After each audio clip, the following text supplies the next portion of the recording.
Chapter 59. After Xiao Su left, Huang Yi came in with a plate of melons and fruits. Seeing Huang Yi, Chu Qingyan was in a good mood as she greeted her. "Older sister Huang, the candied plums you made are really delicious." She had a cute smile on her face. Huang Yi pursed her lips into a smile. Previously, she thought that she would blame her for poisoning her and was prepared to be punished, but she didn't expect that she would still treat her with a smile. Huang Yi felt that this child was more tolerant and magnanimous, so she treated her more attentively. "This is this servant's duty." Huang Yi handed the plate of fruits in front of her. Chu Qingyan had already seen the red and purple bayberries that she was holding and was drooling with desire. Seeing this, she didn't hold back and took one and put it in her mouth. It was so sweet that it made people feel happy. "Older sister Huang, you treat Qing just right." Thinking of the candied plums from before, Chu Qingyan thanked her with a smile. Huang Yi smiled as she shook her head. "Lord specially ordered this servant to prepare those. Even these bayberries were just sent up by the servants. Lord took a look at them and had this servant send them here to satisfy your craving." Huang Yi thought of the cold air emitted from her master's body when he came out of this room. She guessed that this Chu family's young miss might have angered him, but when he heard older sister Hong's report, he didn't even think about it and had her send the bayberries over. The way these two masters interacted really made people very curious. The bayberries that had just entered her mouth got stuck in her throat and she almost couldn't breathe. Huang Yi was so scared that she immediately went forward to pat her back. Only then did Chu Qingyan forcefully cough it out. Huang Yi rebuked her and gave her a few words of advice before leaving to do her work. When she was the only one left in the room, her face revealed a rare blank expression. Only when she was alone would she let down her guard a little. She looked at the purple and black bayberries in her hand and was puzzled. Xiao Su, what kind of attitude did he have towards her? When they first met, she was cold and distant. After entering the residence, he had asked her to accompany him to eat and serve him with his brush and ink. She had repeatedly tested his bottom line, but it was always like punching cotton and was imperceptibly deflected by him. He personally taught her how to write. Although his demands were harsh, she didn't see that he disliked her dog-like handwriting. After being poisoned, he didn't leave her to fend for herself. Instead, he ordered someone to pull her out of the hands of the King of Hell. Shouldn't he be watching her being poisoned to death? Only then would he have a legitimate reason to abandon this marriage that everyone in the prince's residence was dissatisfied with. Why was he willing to lower himself to feed her? She had always felt the tolerance of the King of England's household towards her. This tolerance was not because they liked her, but because of the imperial edict, and they respected her perfunctorily. She had been waiting for them to explode. Although she had suffered some small difficulties during this period of time, it was not enough to reach the apex. She seemed to be living a carefree life, but in fact, she was afraid in her heart. Because she was waiting for the unknown to erupt, she was still restless. It was as if he was trapped in a small world and could not move, with a sharp knife hanging from his neck that could fall at any time. She was not living an easy life. Her smile was pure and innocent, and her words were cute and interesting. She often acted ignorant and stupid, but it was just to relax their guard against her. But just as she was calculating the time and waiting for the knife to fall, Xiao Su's every move made her confused and unable to see the situation clearly. What was the elusive Xiao Su thinking? She was not narcissistic enough to think that she had what he wanted, or that she had a treasure map. Otherwise, how could he treat her differently? Unable to guess his thoughts, Chu Qingyan felt that the bayberries on the plates suddenly lost their color. She couldn't help but put this person on the bed and sighed. Did everyone who transmigrated have to face such a life of fear? Just because their souls were different, so they had to be wary of this different world? Her teeth were sore and soft. It should be because she ate too much bayberries. Chu Qingyan's expression was tired. She felt that there was still a fruity fragrance lingering in her mouth, so she couldn't help but give up. Forget it, it was better not to think too much about this kind of brain-wasting thing. She would take it one step at a time. She threw it to the back of her mind if she couldn't figure it out. Her cloud-like mood dissipated a lot. She touched the bayberry on the plate and put it into her mouth again. Life should be lived in a timely manner. What should come would come, and there was no need to rush it. What should come would come. Thus, in the middle of the night, she had a high fever. Ethereal was dug up in the middle of the night, so he was in a bad mood.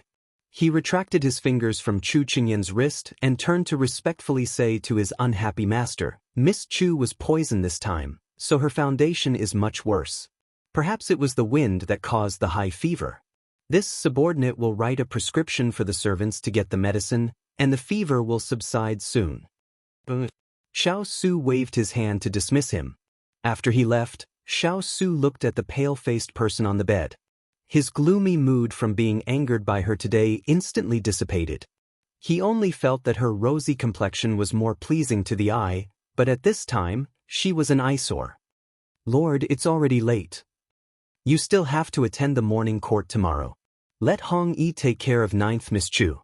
You should go rest early. Hong Yi stood at the side and said considerately. Cheng Yi, who was woken up, was very unhappy.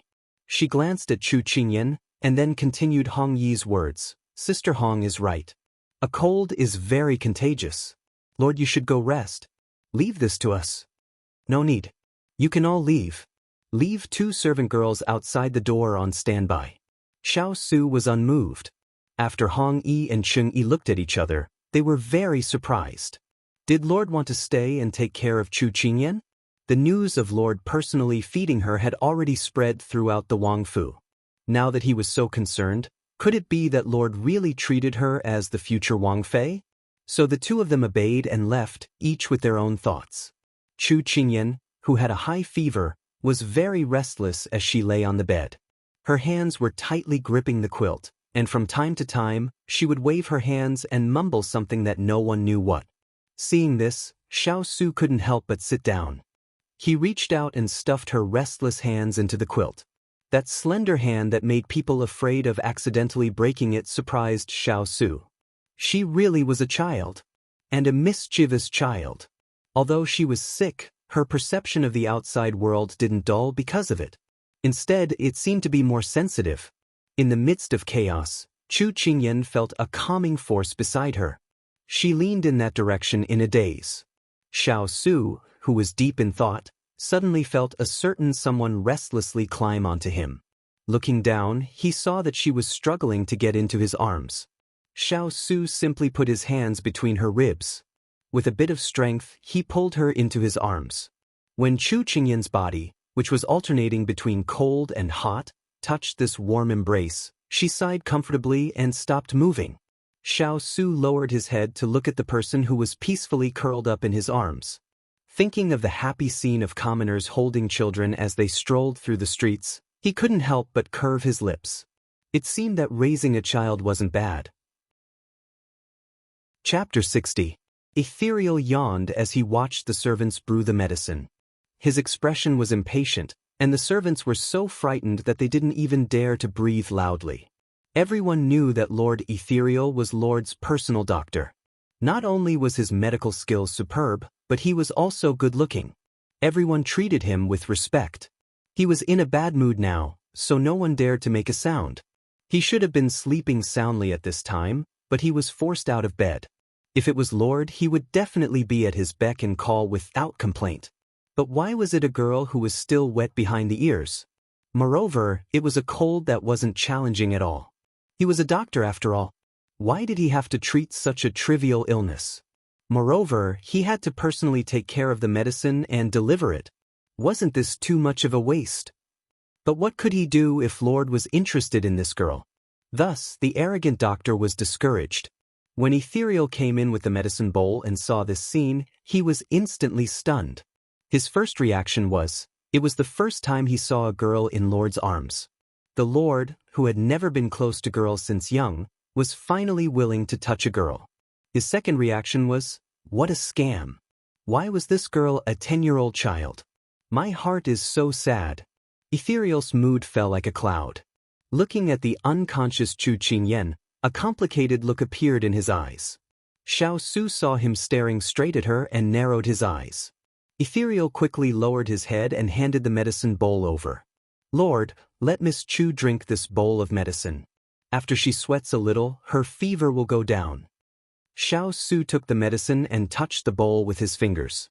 Feeling that it was a little hot, he blew on it a few times and prepared to feed it to her. Ethereal saw Lord and wanted to wake her up to drink the medicine.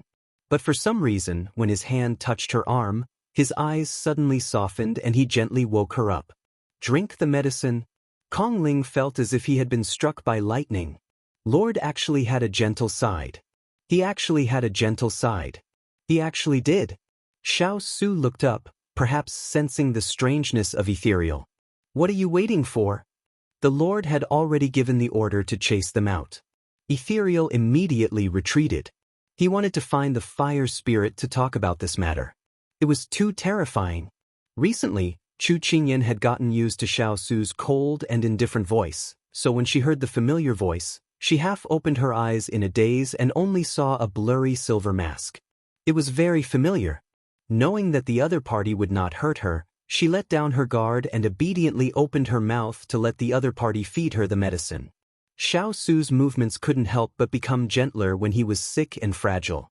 Chu Qingyan gulped down the bowl of medicine and drank it for nearly a quarter of an hour. Xiao Su took back the bowl and his sleeve inadvertently brushed past the corner of her lips. Chu Qingyan unconsciously used it as a tissue and grabbed the sleeve to wipe her mouth.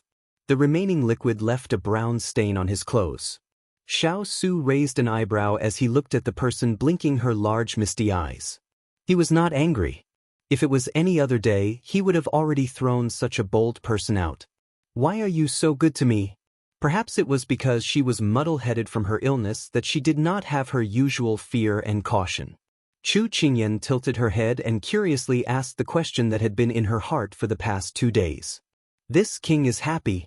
Xiao Su did not take the words of the sick person seriously and treated them as nonsense. However, he still paused for a while before spitting out these 4 words. This answer was in line with his personality. He did things as he pleased. Chu Qingyan let out a small sigh of relief. If it was like this, then there was nothing to worry about. Now that the medicine had taken effect, she began to feel sleepy again. She clasped her hands together and placed them in front of his chest. She found a comfortable position in his arms and peacefully closed her eyes. The person in his arms sleeping without any vigilance and the intimacy she had unconsciously displayed made the cold and hard wall in his heart collapse. Xiao Su gently stroked her hair. His eyes were filled with a warmth that he had never seen before. After sleeping for a while, Chu Qingyan slowly woke up. She had only opened half of her eyes when she saw a small figure pounce over at lightning speed. It was accompanied by a pleasantly surprised and aggrieved voice. "Master, you're finally awake. You scared this servant to death." Chu Qingyan did not need to think to know that it was Xining. She knew that she was the only one in the Fu who would make such a fuss. However, she was also someone who truly cared about her. She couldn't help but give a faint smile. "I'm fine. Don't worry." Seeing that her master's face was a little pale, but her spirit was fine, Xining finally relaxed. However, she was still a child in the end. She poured out the words that she had been holding back for the past few days. "Master, you don't know. These past few days, the Lord has personally taken care of you. Even when you had a high fever last night, the Lord didn't wear his clothes and stayed with you for the entire night. Just as he left, you woke up. Wait, the Lord said that as soon as you woke up, you should inform him." "Hey!" Before Chu Qingyan could call out to her, Xining had already disappeared. Xining said that Xiao Su took care of her for the entire night? So what she thought was a dream last night was actually real? She couldn't help being surprised. Did this iceberg lord have a change of heart? Why was he suddenly so good to her? If she wasn't a 10-year-old child, but had already reached marriageable age, perhaps she would think that he had taken a liking to her. However, that wasn't the case. She was poor and had nothing. What could she possibly have that he coveted? Could it be that it was really like what he said, that he was just acting on a whim? Just as she was letting her imagination run wild, the sound of steady footsteps came from afar. She knew that he had come. Sure enough, when she turned her head, a strong aura had already approached her bed. That tall figure had already leaned over. "Your fever has subsided?" As he spoke, his hand was already on her forehead. The cold fingers brought her back to her senses. Much better. Chu Qingyan looked at the person close to her and obediently nodded. Xiao Su withdrew his hand and straightened his body. However, he didn't sit down on the stool that Xining had prepared for him. Instead, he looked at her with his hands behind his back. Lord, I heard from Xining that this cold caused Lord to worry about you. Qingyan is very grateful. If there is a chance in the future, Qingyan will definitely repay Lord. Chu Qingyan looked at him and sincerely thanked him. No matter why he cared about her, what she felt right now, whether it was him saving her from the gates of hell or taking care of her, it all became his kindness. A single word of thanks wasn't enough to make up for it. As long as you're obedient, Xiao Su calmly replied. If one really wanted to look into it, she was still implicated by him, which was why she encountered this unexpected disaster. Be obedient? Chu Qingyan felt that this answer was a bit perfunctory. Xiao Su seriously looked at the girl in front of him. Her watery eyes carried a trace of tiredness. Her normally rosy cheeks had lost a lot of weight because of the poison and illness. She was sickly pale and didn't look as pleasing to the eye as she did when she was full of vitality. What do you want? Xiao Su blurted out without thinking. When he saw her shocked expression, Xiao Su also felt that his words were a bit inconceivable. It wasn't like his usual style.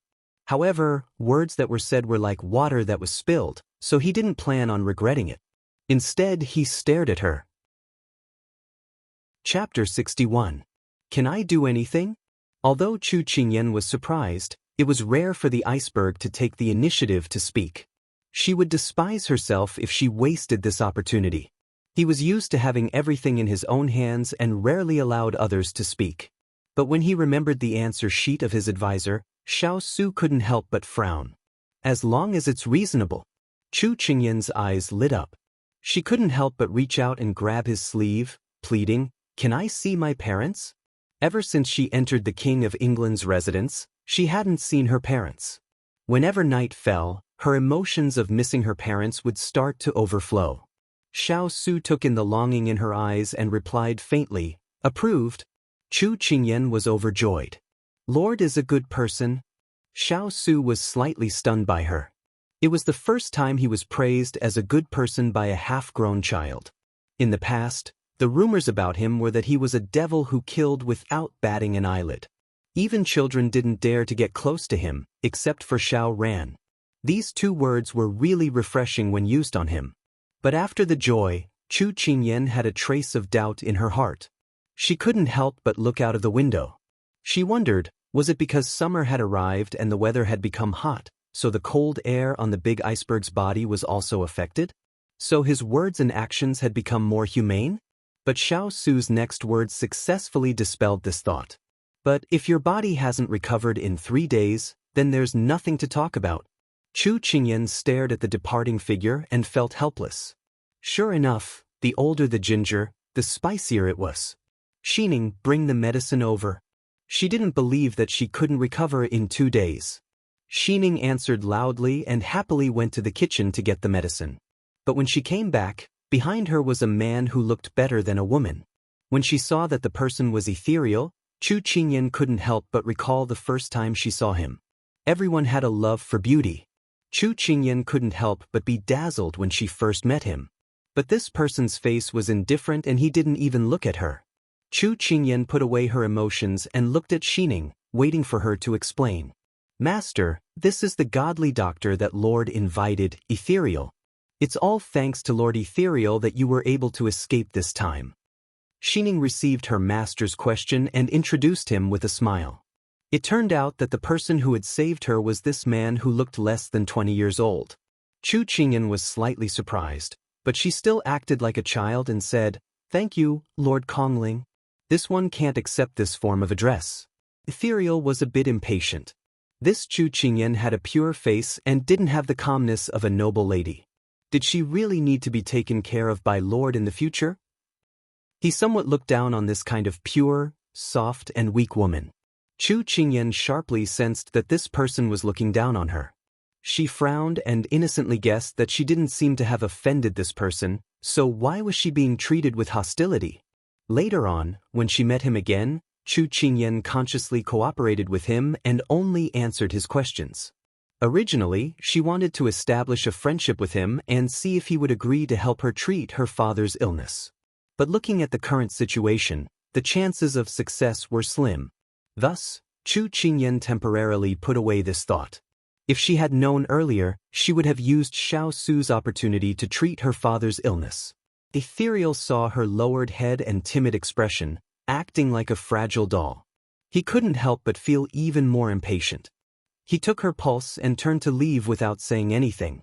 Seeing him leave, Chu Qingyan put away all her emotions and thoughtfully tapped the bedside. "Master, this ethereal is very strange." Even the little girl Xining felt his coldness towards her master.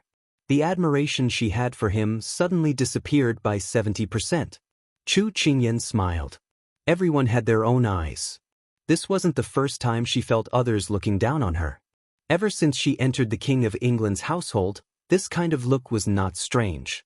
It wasn't that she didn't want to change the situation, but she clearly understood that no matter what she did, the effect was minimal. Because from the bottom of their hearts, they were unwilling to accept a girl like her who had no roots, no foundation, no wealth, no appearance, no wealth, and no power as the mistress of the household of the King of England. Moreover, she was still young and ignorant. Thus, Chu Qingyan didn't want to do useless work.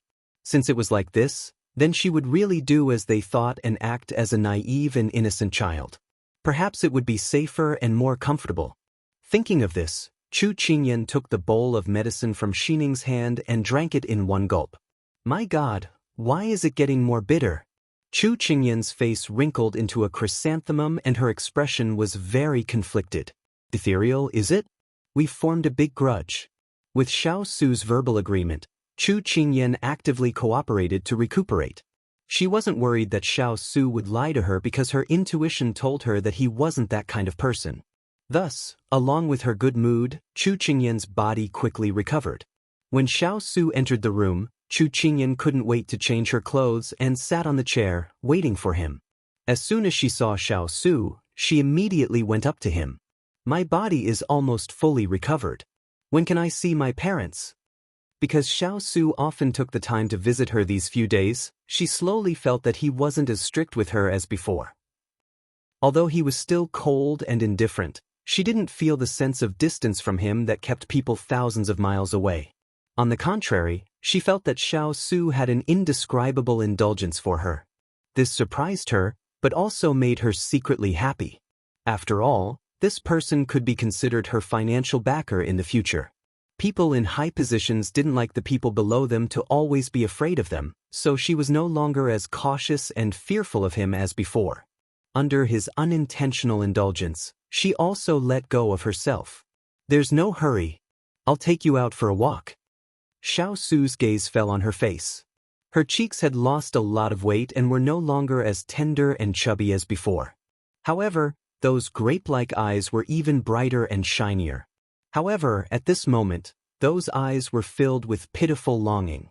Xiao Su couldn't help but find it funny. Go out for a walk? For Chu Qingyan, this was a pleasant surprise. She didn't think that he would take her out. She originally thought that she would be trapped in this palace for a long time. After all, she was still young and had already been betrothed to someone else. The people here also rejected her. She had already decided to obediently stay here and wait until she was completely familiar with the environment before sneaking out to take a look. However, there was an open and above-board opportunity in front of her. If she didn't grab it, she would be stupid. "Why do you suddenly want to go out for a walk?" Chu Qingyan clearly knew that she couldn't be too curious, but she still couldn't help but ask. Isn't there someone who said that it wasn't easy to live, but they still haven't seen the world? Xiao Su raised his eyebrows. That was the truth that she had randomly said when she was near death. She didn't think that he would still remember it. "Your Highness, you're so good." Chu Qingyan couldn't help but sigh. Xiao Su's body froze. Then he turned and walked out first. Chu Qingyan saw this and lifted her skirt to follow. Chapter 62. It wasn't until they left the palace and got on the carriage that Chu Qingyan finally understood what he meant when he said they were going out for a walk. It was to have the carriage circle around the capital. Chu Qingyan looked at the rouge and face powder stalls, cute little trinket stalls, and sparkling red sugar-coated haws. She swallowed her saliva and put away the desire in her eyes. Then she turned her head to look at the person sitting in front of her with his eyes closed. This time his mask did not reveal his eyes and lips like in the palace, but covered everything. Everything below his nose was covered by a silver mask, only revealing a pair of cold and threatening eyes. Right now his eyes were closed and his thick and long eyelashes were like butterfly wings, making people's hearts itch. Chu Qingyan tilted her head as she thought. To have this kind of enviable pair of beautiful eyes, what kind of face did he have? She heard that the fire that year had destroyed his face, so he had been wearing a mask for the past 10 years. From then on, no one had ever seen his true face. She felt that sometimes the heavens were unfair. He would give some people things that others did not have, but at the same time, he was fair because he would also take away things that normal people had. For example, Xiao. He had a unique status and power, but at the same time he had lost his face. But a long time later, she found out that compared to his incomparably noble status, he was more inclined towards an ordinary life. After practicing martial arts for many years, his 5 senses were better than normal people's, so when Chu Qingyan's gaze fell on him, he had already sensed it. If it was anyone else, they would have already lost their life. No one had the guts to look at him for so long, but he still let her go. But after a long time, he couldn't help but notice it. Is this king better looking than the ones outside? He slowly opened his eyes and looked at her with clear eyes. Chu Qingyan was startled. She thought that since he had closed his eyes for so long, he must have fallen asleep. Who knew that her every move was already under his control? She awkwardly replied, "Of course the things outside cannot be compared to Lord. Since they can't attract you, then let's go back home." Xiao lazily said. Chu Qingyan regretted her previous actions and quickly shook her head. "Your Highness, I haven't looked around yet. Can we not go back first?" It was rare for her to come out, so if she went back like this, wouldn't it be too much of a loss? Xiao saw that she was anxious and a ripple appeared on his lips. It was a pity that it was covered by the mask and no one else could see it. "Then read carefully." Xiao picked up a book and flipped through it leisurely.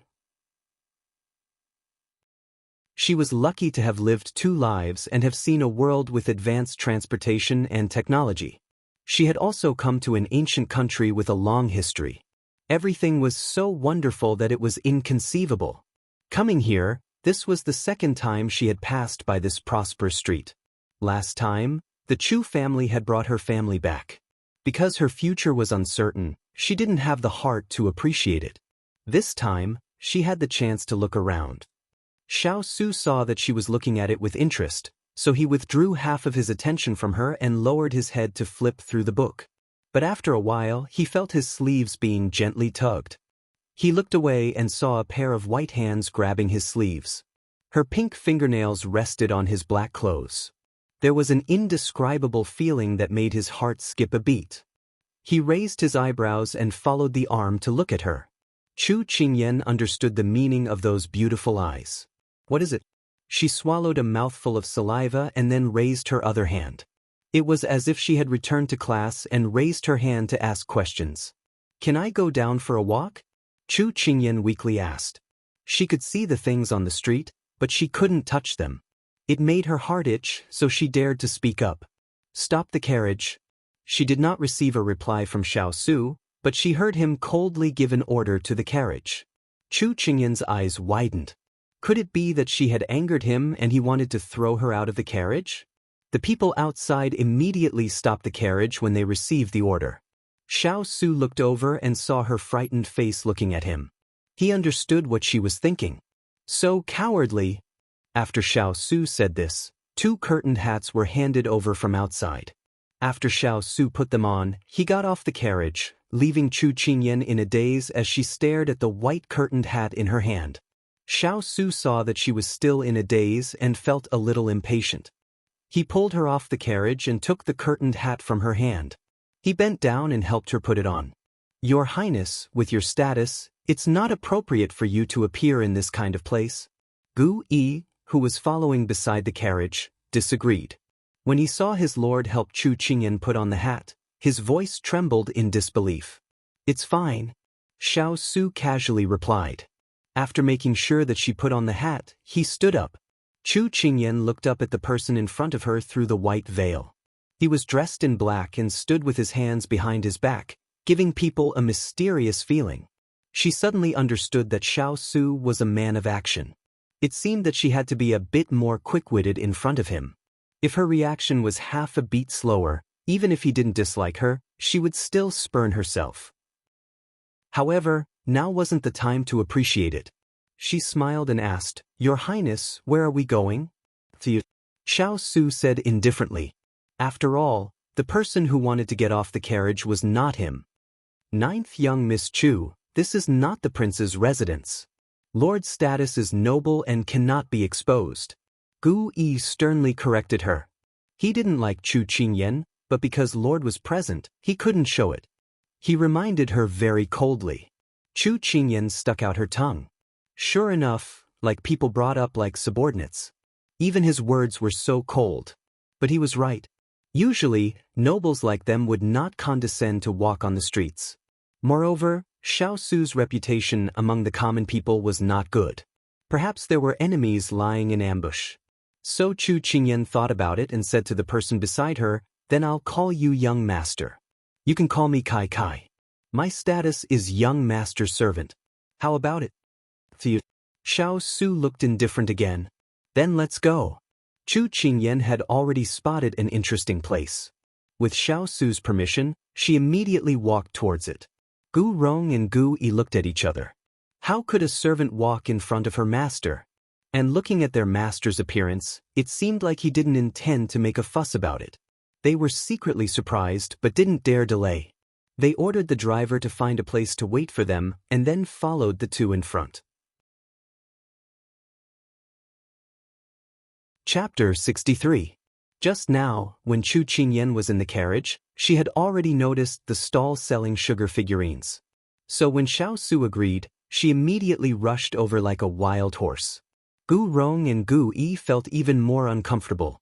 How could there be such a person who would not only walk in front of their master, but also run so fast?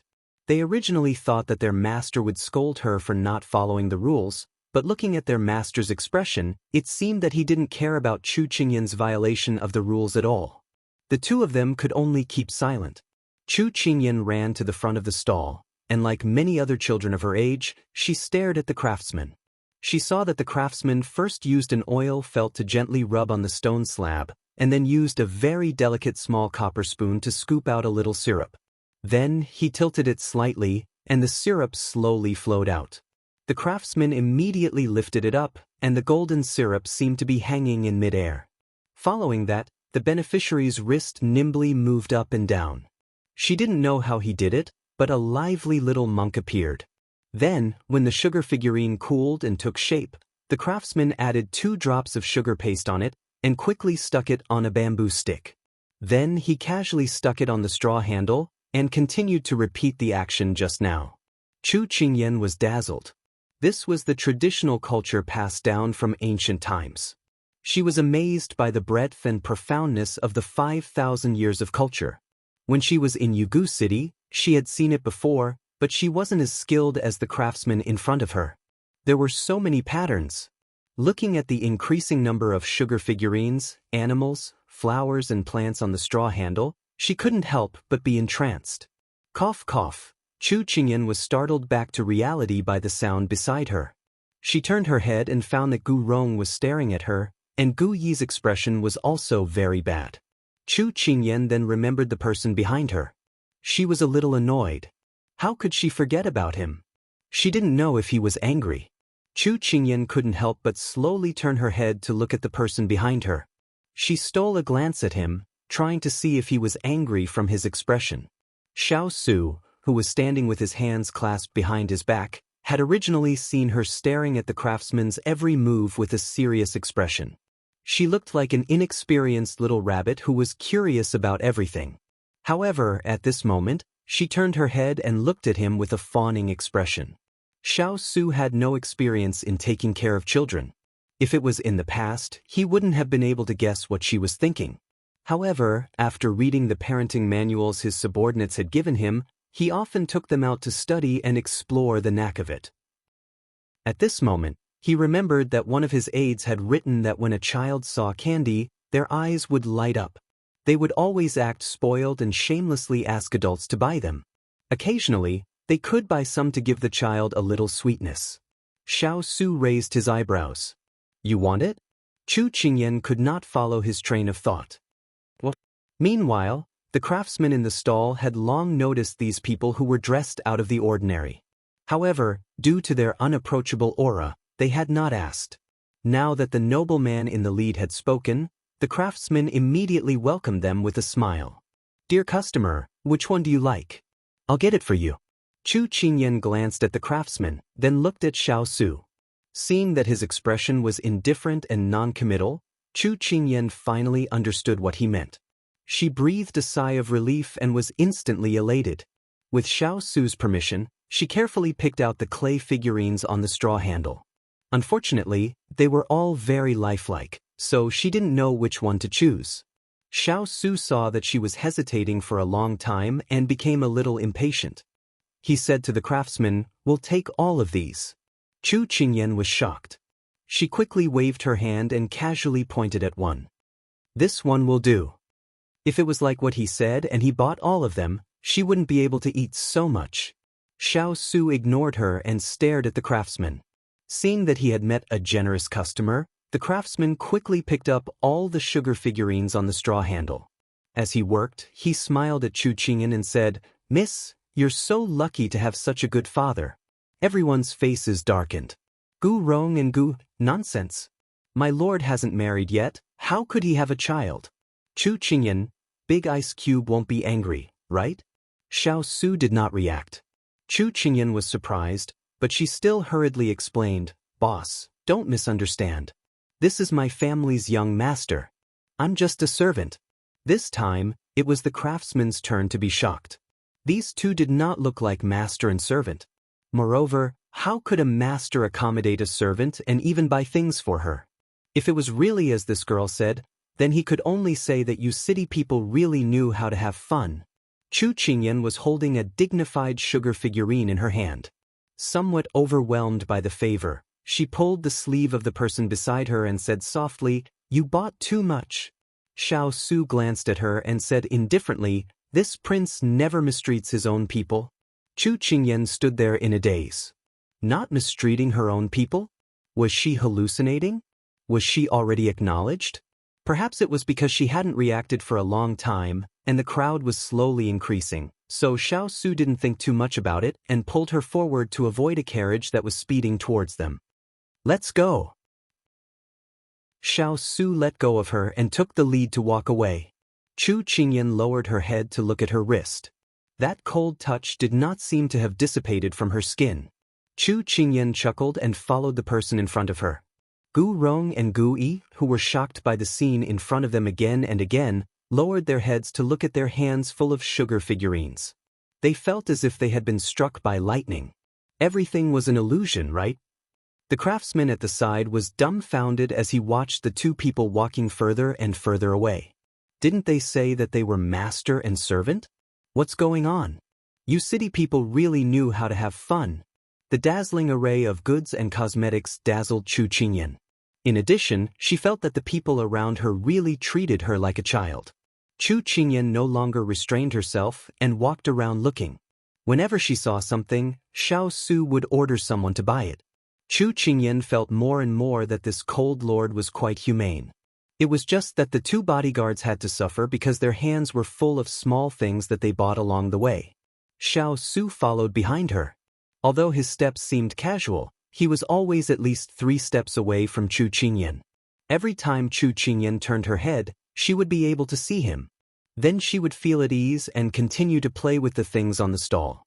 Chu Qingyan felt that sometimes it was quite strange. He was obviously such a noble and indifferent person. She thought that he would dislike this kind of bustling city, but she did not expect him to be so calm and not show any dissatisfaction. This made Chu Qingyan snort in amazement. When they were almost done shopping, Chu Qingyan walked side by side with him. At this time, the number of people slowly increased. Perhaps it was because the rain had finally cleared up after a few days, but many people came out to walk. Chu Qingyan's shoulder was bumped by someone and she was almost pushed down. Just as she was frowning, a pair of large hands took her small hand and retreated to the side. Then he waited for the crowd to pass before letting go of her hand. Pay attention to the road, don't look left and right. This lecturing tone really sounded like a father lecturing his daughter. Chu Qingyan was amused by the idea that popped into her head. She humbly nodded. I understand, young master. You want to see your father? When they reached a secluded place, Xiao Su seemed to speak casually. Chu Qingyan, who was playing with the little things in her hands, suddenly brightened. Just, can I? Because Chu Qingyan disliked the white veil blocking her vision, she had already lifted it. At this time, a pair of large eyes were especially bright as she looked at him. Xiao Su did not say anything, but continued to walk forward. The veil covered his expression, so Chu Qingyan could not see what he was thinking. Moreover, he did not say anything and ignored her. She was a little anxious, so in her anxiety, she did something that was instinctive and shocking. Chapter 64. In a moment of desperation, Chu Qingyan couldn't care about anything else. She ran up to him and reached out to grab his sleeve. However, a gust of wind blew and she missed the corner of his sleeve. Instead, she stumbled and grabbed onto something cold and soft. Xiao Su narrowed his eyes and subconsciously wanted to fling this person away. However, when he lowered his head and saw a pair of watery eyes, he was slightly dazed and stopped himself. Chu Qingyan didn't expect that she would grab onto his wrist in a moment of panic. The coldness traveled from her palm to her heart and she couldn't help but shiver. However, it was too late for regrets.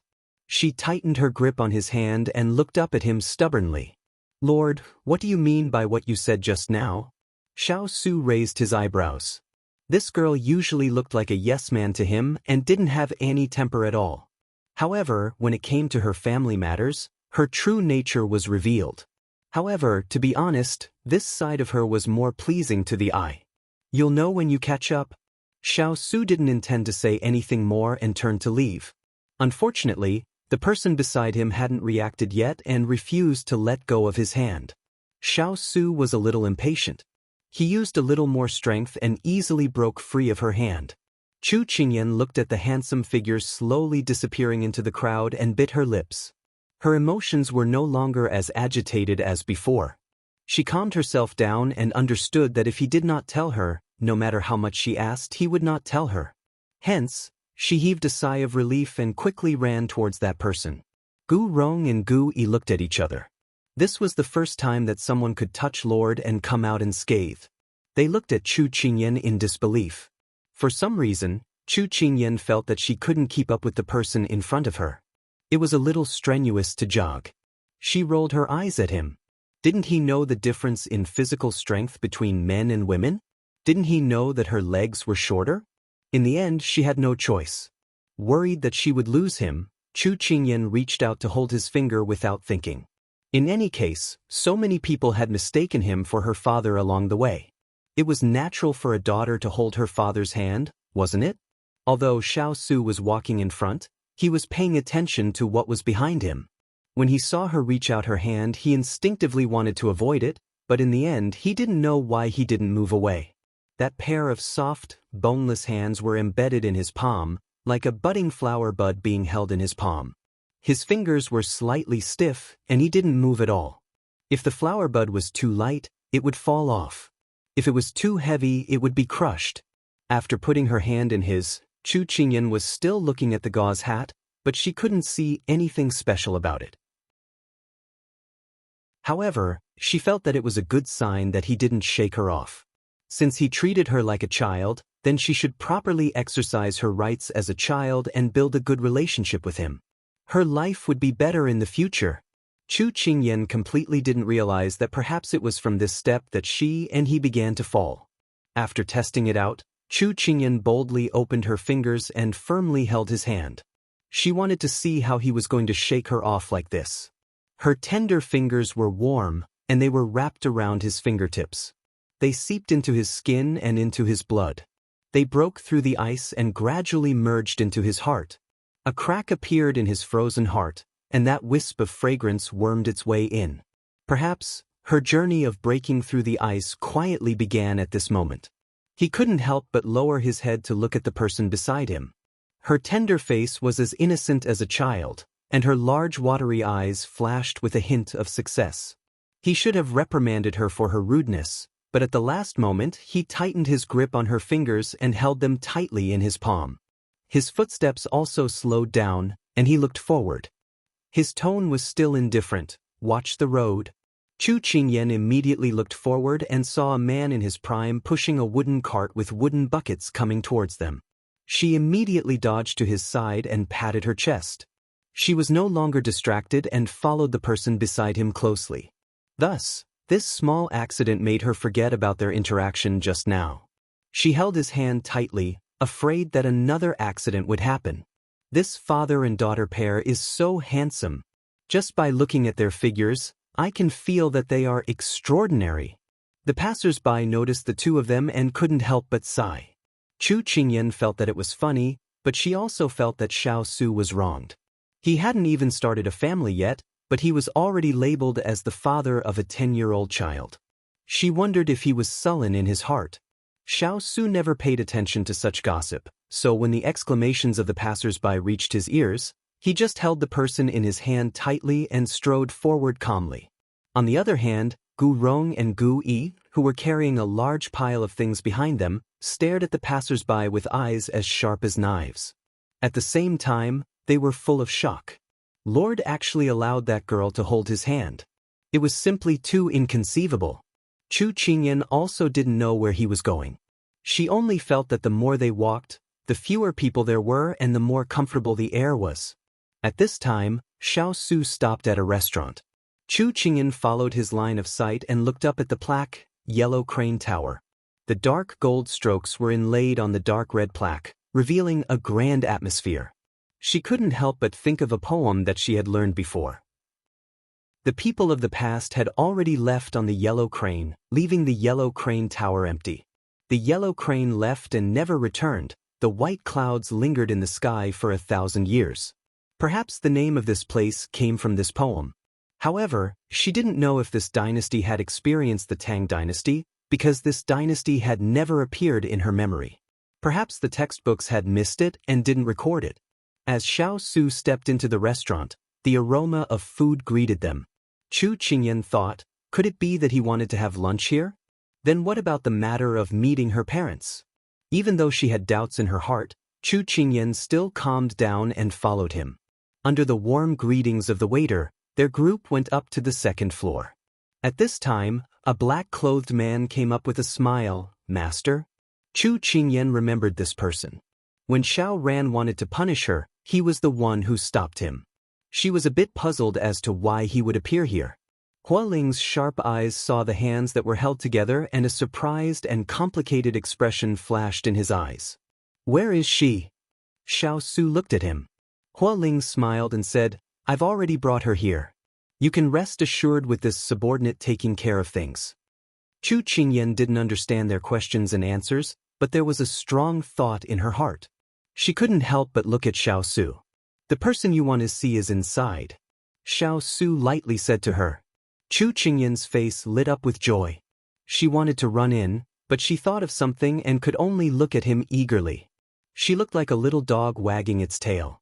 Xiao Su raised his hand and pinched her cheek, then said generously, "Go in." Chu Qingyan immediately pushed open the door and stepped in as if she had been pardoned. The two people who were playing the red string game inside were shocked and then delighted. "Kai Kai, you're here." The family of three was finally reunited. Chu Qingyan threw herself into Mother Chu's arms and said in a choked voice, "Mother, Father, I missed you so much." Mother Chu's eyes were also wet.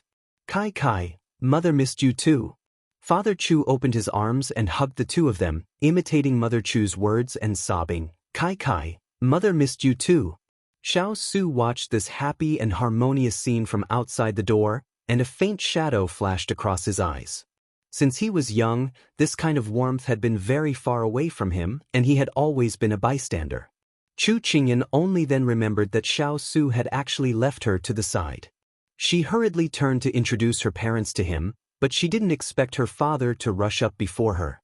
Because they had entered the private room, Xiao Su casually took off his veil and revealed his silver mask, but he didn't expect someone to rush up to him and shout happily, "Son-in-law, it's me, father." Chapter 65. Father Chu's shout instantly drew everyone's attention, and at the same time, he broke out in cold sweat. Chu Qingyan covered her face. "Daddy, don't mess around." Mother Chu's face was pale. "Yuanlang, restrain yourself, this is not an ordinary person." Gu Rong and Gu despised. Birds of a feather flocked together, like daughter like father. Xiao Su looked at the person who suddenly appeared in front of him, and the bad memories of Mao village came to his mind. His eyes dimmed, and he said coldly, "Old Master Chu, you've recognized the wrong person." Father Chu immediately shook his head like a rattledrum, his eyes still shining. "Inverted scallion, how could I forget you, my son-in-law? Don't forget, I've hugged you before. That's why I've always remembered your figure. Being hugged by a man is not a good thing." Xiao Su's face was cold, and he looked at Chu Qingyan like an arrow. Chu Qingyan received the instructions from the cold-faced lord and immediately jumped over, pulling her father back and persuading in a low voice, "Dad, he's the eldest prince of the royal family, how could he be an inverted scallion? You must have remembered it wrongly." Mother Chu also came up to persuade, "Yuanlang, don't mess around, this is Lord, let's go to the side and play." Father Chu straightened his neck and insisted on turning his head to shout at Xiao Su, "Liar, even if you're Lord, you're still my inverted scallion son-in-law. If you don't believe me, let me hug you again. I'll make you accept it wholeheartedly." Xiao Su's face darkened instantly. Gu Yi said angrily, "How dare you? Lord's status is honorable, how can you blaspheme him?" Father Chu was shaken by Gu Yi's ferocious roar. He suddenly began to sob. With an aggrieved expression, he pulled his daughter's hand and pointed in Xiao Su's direction, sobbing, "Kai Kai, you don't recognize your father anymore. He promised to weave a fishing net for me, he didn't keep his word." Then he glared at Xiao Su, "Liar." Then she turned to her daughter and complained pitifully. Chu Qingyan was a little embarrassed. What's wrong with her father today? Why did he suddenly hold on to Xiao Su and not let go? The two clearly had nothing to do with each other, and it was impossible for them to have anything to do with each other. But why was her father so angry when he saw Xiao Su? That day in the village, she and her father had indeed saved a man.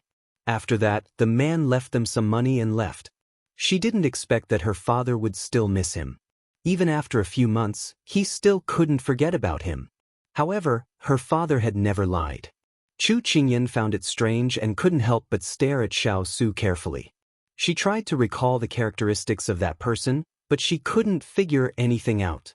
She rubbed her nose, but still held on to her father dutifully, in case he did something inappropriate again.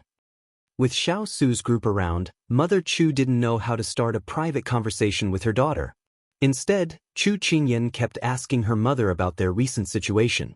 Mother Chu Qingyan was afraid of outsiders, so she kept her mouth shut. The happy Chu Qingyan also gradually sensed that the atmosphere wasn't right, and she looked at Xiao Su awkwardly. Xiao Su knew his place, so he stood up and said coldly to Chu Qingyan, 1 hour. What he meant was that he would only give her an hour to reminisce. Chu Qingyan smiled at him gratefully, thinking that the big ice cube was sometimes quite considerate. Although it was only 1 hour, she was already satisfied. Xiao Su was about to leave, but when he turned around he saw Father Chu blocking the door. Father Chu had been glaring at him from the side. Although he didn't want to admit that he was the one, it didn't affect Father Chu's judgment. Father Chu trusted his intuition very much, and when he saw that Xiao Su was about to leave, he immediately stopped him. "Old Master Chu, what are you doing?" Gu Yi was a little angry. They had been impatient with Lord being pestered by this idiot again and again today, but Lord didn't seem to mind, so they endured it. Now that he was blocking the way, they were furious. Father Chu raised his head and said proudly, "With me here, don't even think of taking a step out." Chu Qingyan didn't understand why her father was so obsessed with Xiao Su. She went up to Xiao Su in a panic and apologized, "Lord, my father doesn't mean any harm. Please be magnanimous and don't take offense." Xiao Su looked at the person blocking the door like a door god and frowned slightly. This prince's patience is limited. What he meant was that he wanted Chu Qingyan to solve it quickly. You can't leave, Kai. You can't let him leave. Last time, he sneaked away. It wasn't easy for us to see him again. If we let him slip away this time, when will we see him again? Father's fishing net hasn't been finished yet. Father Chu blinked his teary eyes, looking like a child who had lost his favorite toy. Everyone was dumbfounded. Only Chu Qingyan and Mother Chu were left dumbfounded. However, this put Chu Qingyan in a difficult position. On one side was her father, and on the other side was the ice cube. She couldn't offend the ice cube, but she didn't want her father to be sad. In the end, Chu Qingyan could only turn to look at the tall person in front of her helplessly. Lord, my father seems to like you a lot. Can you stay for a while? Father Chu's ears immediately perked up. Xiao Su frowned as he looked at Father Chu, whose eyes were darting around. He then looked at Chu Qingyan, who was in a difficult position. In the end, he did not say anything. Instead, he walked to another table and sat down, leaving the family of three alone. Hua Ling's eyes widened. It was rare to see Lord being so easy to talk to. Chu Qingyan heaved a sigh of relief and thanked Xiao Su from the bottom of her heart. Then she pulled her father back to their original table. Mother Chu helplessly patted Father Chu's hand and scolded softly, "You're always causing trouble. Let's see who will clean you up in the future." Father Chu raised his chin and said proudly, "Don't be afraid." Mother and daughter shook their heads helplessly at Father Chu. However, it wasn't until the end that they realized what a prophecy was. Father Chu wasn't blindly confident. Therefore, it was either Chu Qingyan's mother talking to Chu Qingyan, while Chu Qingyan's father was listening and looking at Xiao Su, or Chu Qingyan's mother was talking, while Chu Qingyan's father was interrupting and looking at Xiao Su. Anyway, no matter what, half of Father Chu's attention was on Xiao Su. It was as if he was afraid that Xiao Su would run away. Chu Qingyan was very embarrassed, but there was nothing she could do. She could only let her father do whatever he wanted. However, when she thought about how her father would be returning to the Chu family in an hour, she didn't know how to tell him not to worry about the ice cube. This gave her a headache. An hour later, Father Chu shamelessly refused again. No, Father won't go. Father wants us to live together as a family of four. Father, Chu Qingyan felt helpless and sad. Actually, she didn't want to be separated from her parents either. At the side, Xiao Su seemed to be touched by something. The coldness in his eyes faded slightly. He stood with his hands behind his back and said calmly to Father Chu, who was about to cry, "After a while, I'll arrange for you to catch up." "Really?" Father Chu looked at him with tears in his eyes. "Yes." After receiving his affirmation, Chu Feng's father immediately stopped crying, and under everyone's dumbfounded gazes, he solemnly patted Xiao Su's shoulder and said earnestly, "Son-in-law, I'll leave my Kai to you. Don't miss Daddy too much. Danyang, let's go." Therefore, everyone's eyeballs almost fell out of their sockets as they watched Chu Machen's father leave.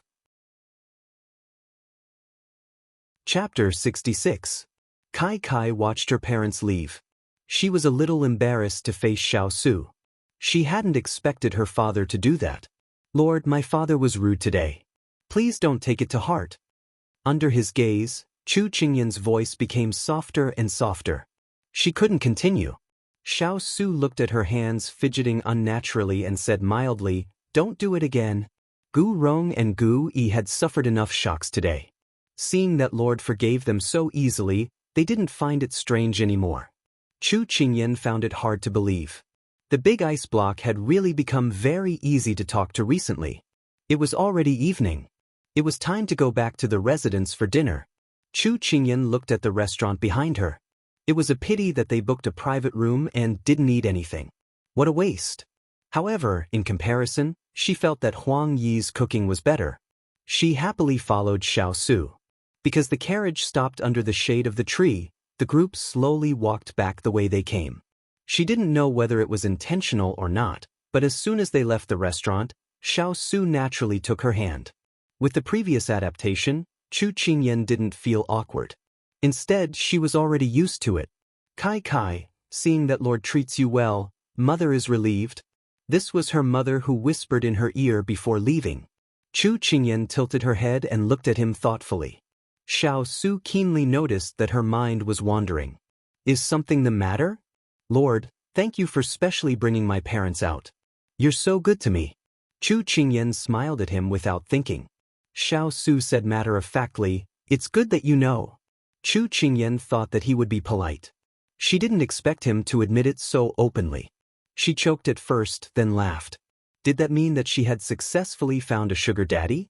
Xiao Su didn't know why she was giggling all of a sudden, but he felt that having her by his side was not a loss of pleasure.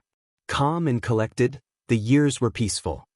Grand Emperor, Big Brother. A voice of pleasant surprise broke the silence. Chu Qingyan felt that this voice was somewhat familiar. Looking in the direction of the voice, he saw a light blue youth waving at him from the side of the carriage not far away. Xiao Ran? Why was he here? Chu Qingyan subconsciously looked at the person beside her. She seemed to have sensed Xiao Su's surprised expression, but he quickly let go of her hand and strode forward. He said coldly to Xiao Ran, if this prince remembers correctly, you should be taking equestrian archery lessons right now. Facing this elder brother, Xiao Ran was always respectful. Hearing this, he said guiltily, today, I wanted to go out for a walk. I don't want to be locked up in the palace all the time. It's too boring. Nonsense. Xiao Su's tone was still strict. Xiao Ran said fawningly to him, eldest brother, don't do it again. Just this once. This prince will send someone to send you back, Xiao Su said firmly. Xiao Ran could only agree. He was already used to his imperial brother's temper. Chu Qingyan watched this scene with relish. She didn't expect that Xiao Ran would also be defeated. Gu Rong and Gu Yi had already gone to get the carriage. Xiao Ran saw that he couldn't get anything out of his imperial brother, so he turned to look at Chu Qingyan. He had seen her from the beginning. At this moment he looked at her with an awkward expression and said, Hey, are you feeling better? She didn't expect Xiao Ran to speak out of concern for her. However, when she recalled that the pastries were made by him, she smiled knowingly. I've basically recovered. Thank you, fourth prince, for your concern. Xiao Ran saw that she didn't intend to blame him and felt a little uncomfortable. He coughed lightly, then continued, this prince also doesn't know why those pastries were poisoned, so this prince is happy for you that you escaped. As the saying goes, those who survive a great disaster are destined for good fortune. You will be a blessed person in the future. It was hard to imagine that the person who had glared at her in the past would actually speak to her so nicely. Chu Qingyan pretended to be flattered and replied, Thank you, fourth prince, for your auspicious words. Xiao Ran saw that she was obedient and couldn't help but breathe a sigh of relief. His entire body relaxed, and he said as if they were close friends, Ai, Chu Qing, although your looks and temper are a little lacking, this prince finds you pleasing to the eye. From now on we will be friends. When this prince has time, this prince will go to the King of England's residence to play with you. He found her pleasing to the eye so quickly? Then what about the tit-for-tat from before? Chu Qingyan felt that the fourth prince's way of making friends was really strange. However, when she looked seriously into his eyes, she saw a trace of unnatural expectation and worry flash across his eyes. Was he afraid that she wouldn't be friends with him? Chu Qingyan suddenly felt some sympathy for these people in the imperial family who wore bright and beautiful clothes, but were actually lonely and desolate. There were no true friends, only mutually beneficial interactions. Even the important matter of marriage was used as a bargaining chip. Her enmity towards the fourth prince was also dissolved at this moment. Seeing that Chu Qingyan was in a daze, Xiao Ran thought that she was in a difficult position. His expression couldn't help but change, and he said to her somewhat fiercely, This prince wants to be friends with you because I think highly of you. You mustn't. Ah, who hit my head, eldest brother? Xiao Ran was in so much pain that he almost stomped his feet, but when he turned his head and saw who it was, his voice immediately weakened. Don't dilly-dally, I'll send you back to the imperial palace first. Xiao Su said indifferently. Let this subject brother play for a while more. In the imperial palace, if this subject brother isn't learning to compose poems and play the zither, then it's learning to ride and shoot chess. There's no freedom at all. Imperial brother shouldn't be so strict with this subject brother like imperial mother. Xiao Ran's attention was immediately attracted by him. He wanted to pull on his sleeve and act spoiled, but he didn't dare. He could only look at him pitifully. Xiao Su looked at Xiao Ran, who was complaining in front of him, but still had a happy expression on his face. His eyes were gloomy. You should feel satisfied and happy that someone is watching over you and caring for you. There's no need to say more. If you don't go back, Imperial Father will probably send out the Imperial Guards to look for you again. As soon as he finished speaking, Xiao Su waved his hand and ordered Gu Rong and Gu Yi to bring the carriage over. Xiao Ran's face immediately became dejected. Chu Qingyan looked at this scene and couldn't help but find it funny.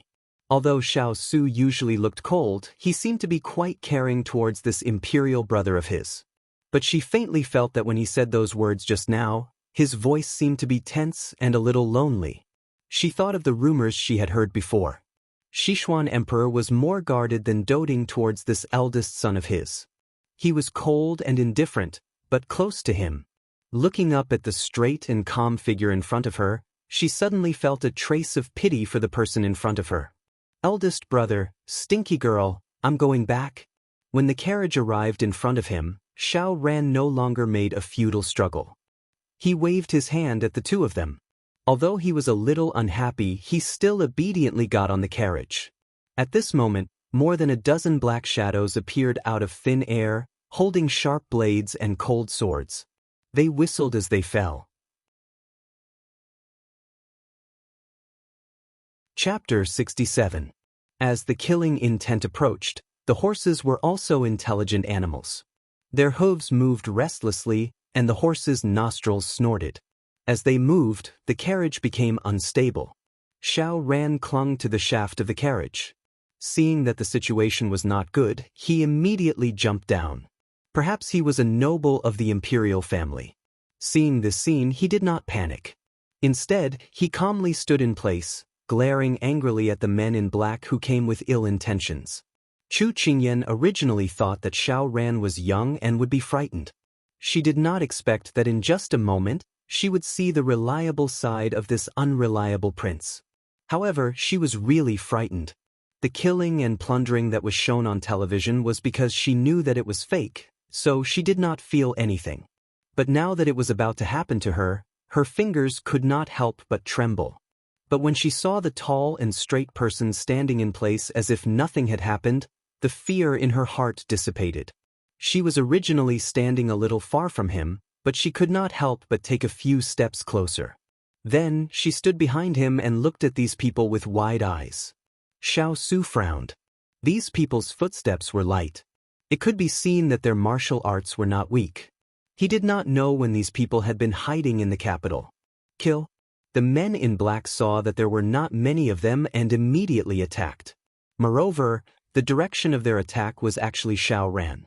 Protect the fourth prince. The guards who followed Xiao Ran immediately protected him behind them. One after another, they flashed their swords and tangled with the men in black. Unfortunately, Xiao Ran had sneaked out of the palace this time, so he didn't bring many guards with him. In addition, the assassin's martial arts was very strong, so those guards couldn't resist at all. The situation quickly turned to one side. Xiao Su did not hesitate. He ordered Gu Yi to protect Chu Qingyan. Then he flew in and joined the fight. Without Xiao Su, Chu Qingyan glanced at Gu Yi, who was standing beside her with a dark expression. She had always felt that Gu Yi was prejudiced against her. Normally, she would try her best to avoid contact with him as much as possible. However, at a time like this, she could not afford to be pretentious. Otherwise, she might lose her life. Therefore, she listened to Xiao Su's words and obediently stood beside Gu. She only did her best to reduce her presence. The situation was eased with the addition of Xiao Su. Gu Rong also raised his sword and fought with the men in black. Because of the addition of Xiao Su, the invincible god of war, the imperial bodyguards' morale was boosted, and they fought even harder. Xiao Ran had also learned some martial arts in the palace. At this moment, he was holding a sword and slashing the imperial bodyguards while they were fighting with the black-clothed men. A scream sounded. Chu Qingyan's eyelids twitched. She couldn't help but open her eyes. But just as she opened her eyes, a white light lit up in her eyes. Her pupils shrank. Her body moved faster than her thoughts. Her body leaned to the right. Her right foot bent slightly. Her whole body kicked to the right. The sword just happened to pass by her left side and cut off a chunk of her hair.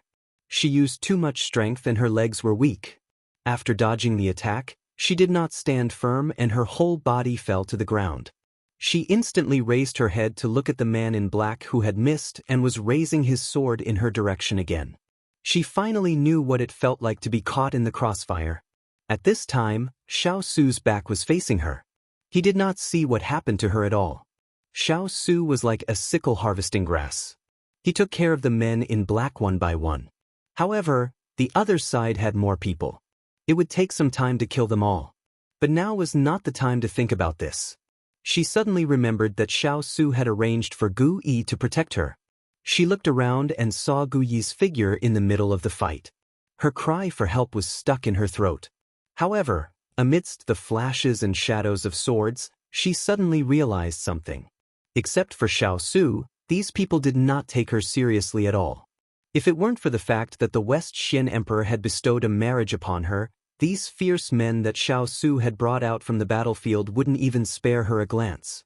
They were usually respectful to her, but in fact, they were perfunctory. She thought that they would at least maintain their calm on the surface. But at the critical moment of life and death, she was the first one to be abandoned. Perhaps in their eyes, her life was not worth anything at all. On the contrary, her existence was a disgrace to the King of England's household. The god of war of this generation was actually betrothed to a little girl who had not yet reached marriageable age and had no foundation. She had already become the laughingstock of the capital. Sorrow came from within. The things that she had never seen clearly, or the facts that she did not want to see clearly, were now bloody cut open and spread out in front of her by this sword. All the good things during this period of time were shattered one by one. It turned out that the things that she wanted to avoid, there would always be someone forcing her to face them. Her muddling through life was already over. Chu Qingyan closed her eyes slightly, somewhat resigned to her fate. Was she going to die tragically in this street? Was she going to die so sullen and so sad? No, she did not need to lose her desire to live for these unworthy people. She still had her father and her mother, she and herself. In an instant she opened her eyes, and a determined look burst forth.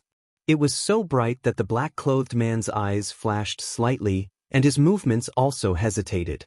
Now is the time. Chu Qingyan put her hands on the ground, lowered her head, and bumped into the black-clothed man. The black-clothed man did not expect that Chu Qingyan would be so bold.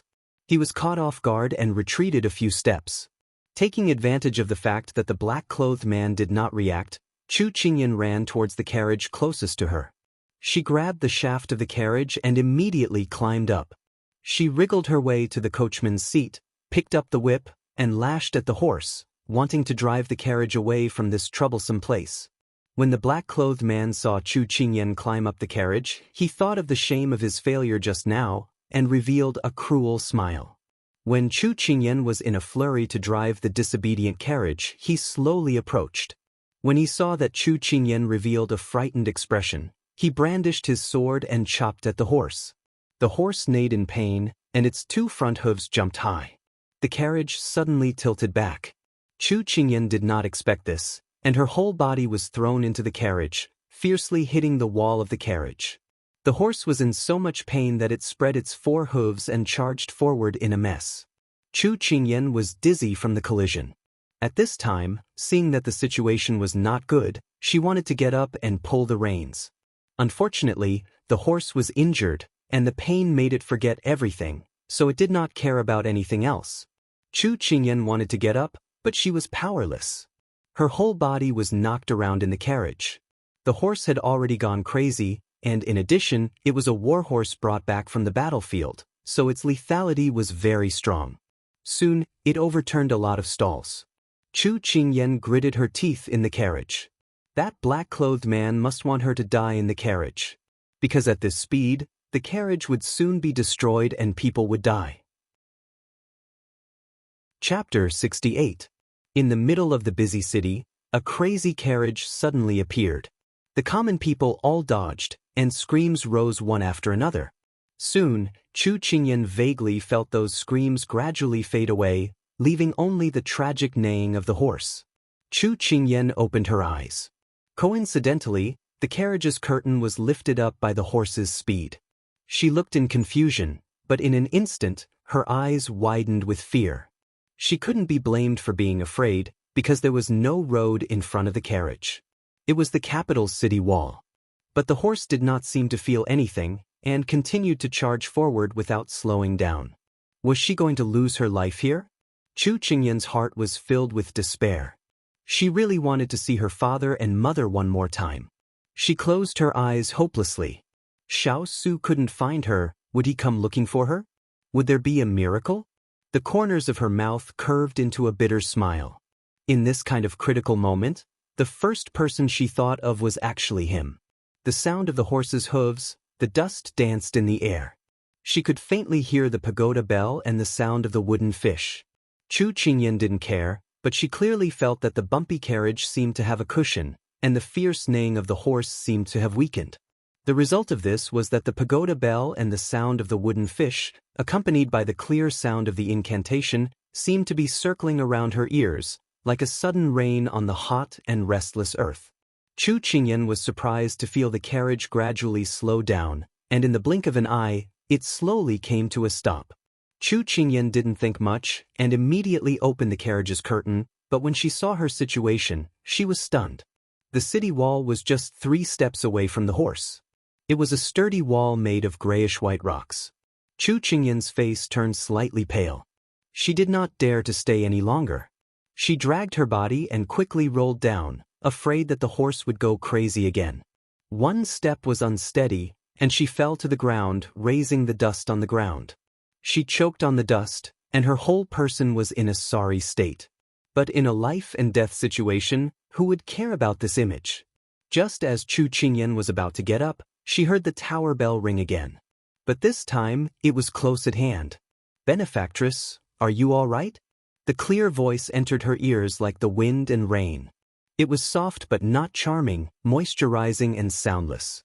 She looked in the direction of the sound and saw a white-robed man standing in front of the horse. From her angle, the reddish-brown horse's mane blocked the man's face. She could only see a hand with a holy halo resting on the horse's head, as if he was comforting the restless horse. What was surprising was that the horse really became quiet under his caressing. When the horse stopped neighing, the white-clothed man moved his feet slightly and walked around the horse to walk over. She looked at the person who had just arrived. It was as if a sea of silver moonlight had spread out in front of her eyes, and he was stepping on a Buddhist lotus. Flowers bloomed with every step he took, and there was a faint glow with every step he took. His pure and holy gaze carried a faint smile that bemoaned the state of the universe and pitied the fate of mankind. There was a red cinnabar dot on his forehead. If it was another man with such a red cinnabar, he would be charming even if he wasn't bewitching. But on him, it only gave people a kind of holiness that could only be seen from afar and not touched. Chu Qingyan looked on helplessly as the Buddhist youth walked in front of her without a speck of dust. He gently opened his lips and asked with concern, "Benefactress, can you get up?" Chu Qingyan woke up with a start. She was embarrassed that she had been fascinated by a monk. She comforted herself. Everyone loved beauty. Even if he was a Buddhist disciple, it didn't stop people from admiring him. "I can." Chu Qingyan didn't care about the dust on her body. She stood up shakily. She was still in a state of shock from the shock she had just received, but she could still stand up with difficulty. When she stood up, Chu Qingyan discovered that she had only just reached his chest. She was a bit depressed. She discovered that after coming to ancient times, the people she met were all much taller than her.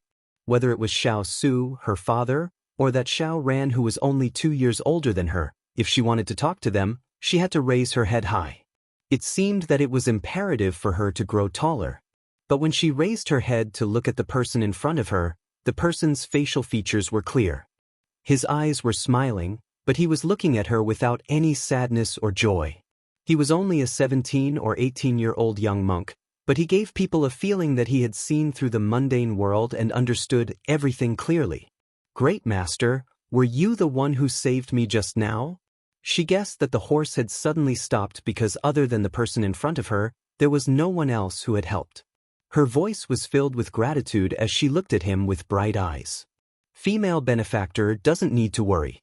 This poor monk just happened to be passing by and did it in passing." The white-robed monk put his hands together in front of his chest and slightly bent his body to reply with a faint smile. It wasn't modesty or indifference. It was a tone that said this poor monk was doing his job. Perhaps it was this peaceful tone that made people feel at ease for no reason. In the modern world, the area Chu Qingyan lived in believed in Buddhism. Every festival, there would be endless incense. However, she had personally seen Buddhist disciples wearing monk robes going in and out of the brothel, so she had no feelings towards Buddhist disciples. She felt that they were just commoners draped in Buddhist robes. But now that she saw this person, Chu Qingyan finally understood what a Buddhist monk was. Reverence surged in her heart and her expression became solemn. "No matter what, I still have to thank Great Master for saving me." The other party smiled faintly and then nodded at her. "Female benefactor is too polite. This poor monk has to treat this injured horse first. Please forgive this poor monk for not being able to chat with female benefactor." Chu Qingyan hurriedly waved her hand. "Great master, please go ahead. There's no need to worry about me." "Amitba." The clear voice sounded again. The white-robed monk turned to face the horse with its head bowed. He reached into his sleeve and took out a white jade bottle. He opened the cork and sprinkled the medicinal powder inside on the horse's hideous knife wound. The horse raised its front hooves in pain. However, under the gentle comforting of the white-robed monk, it gradually calmed down. Only then did Chu Qingyan notice that there was a string of Buddhist prayer beads hanging from his wrist. It was simple and colorless, but it slid around his wrist with his movements. There was an indescribable charm to it. Perhaps it was a string of ordinary wooden beads, but because it was worn by him, it gave people an inexplicable feeling of weight. It wasn't good to keep staring at him. Chu Qingyan shifted her gaze to the horse. However, when she saw the wound on its head, a trace of self-blame floated in her heart. If it weren't for her, the horse wouldn't have been injured. Perhaps sensing Chu Qingyan's downcast mood, the white-robed monk stroked the horse's mane and said, "Everything has its cause and effect. Benefactress, you don't have to blame yourself. If you blame yourself because of other people's mistakes, your heart won't be at peace." Chu Qingyan naturally knew that he was comforting her. She gratefully said, "Thank you, great master." Time seemed to slow down because of his actions. Chu Qingyan was a little curious. Why did such a spiritual person enter Buddhism? Perhaps because he was often noticed by others, the white-robed monk didn't care. He carefully applied the medicinal powder on the horse. After a long while, he withdrew his hand, plugged the bottle, and put it back into his sleeve. The horse raised its head and rubbed against his hand. Chu Qingyan's sharp eyes discovered that this horse seemed to be spiritual.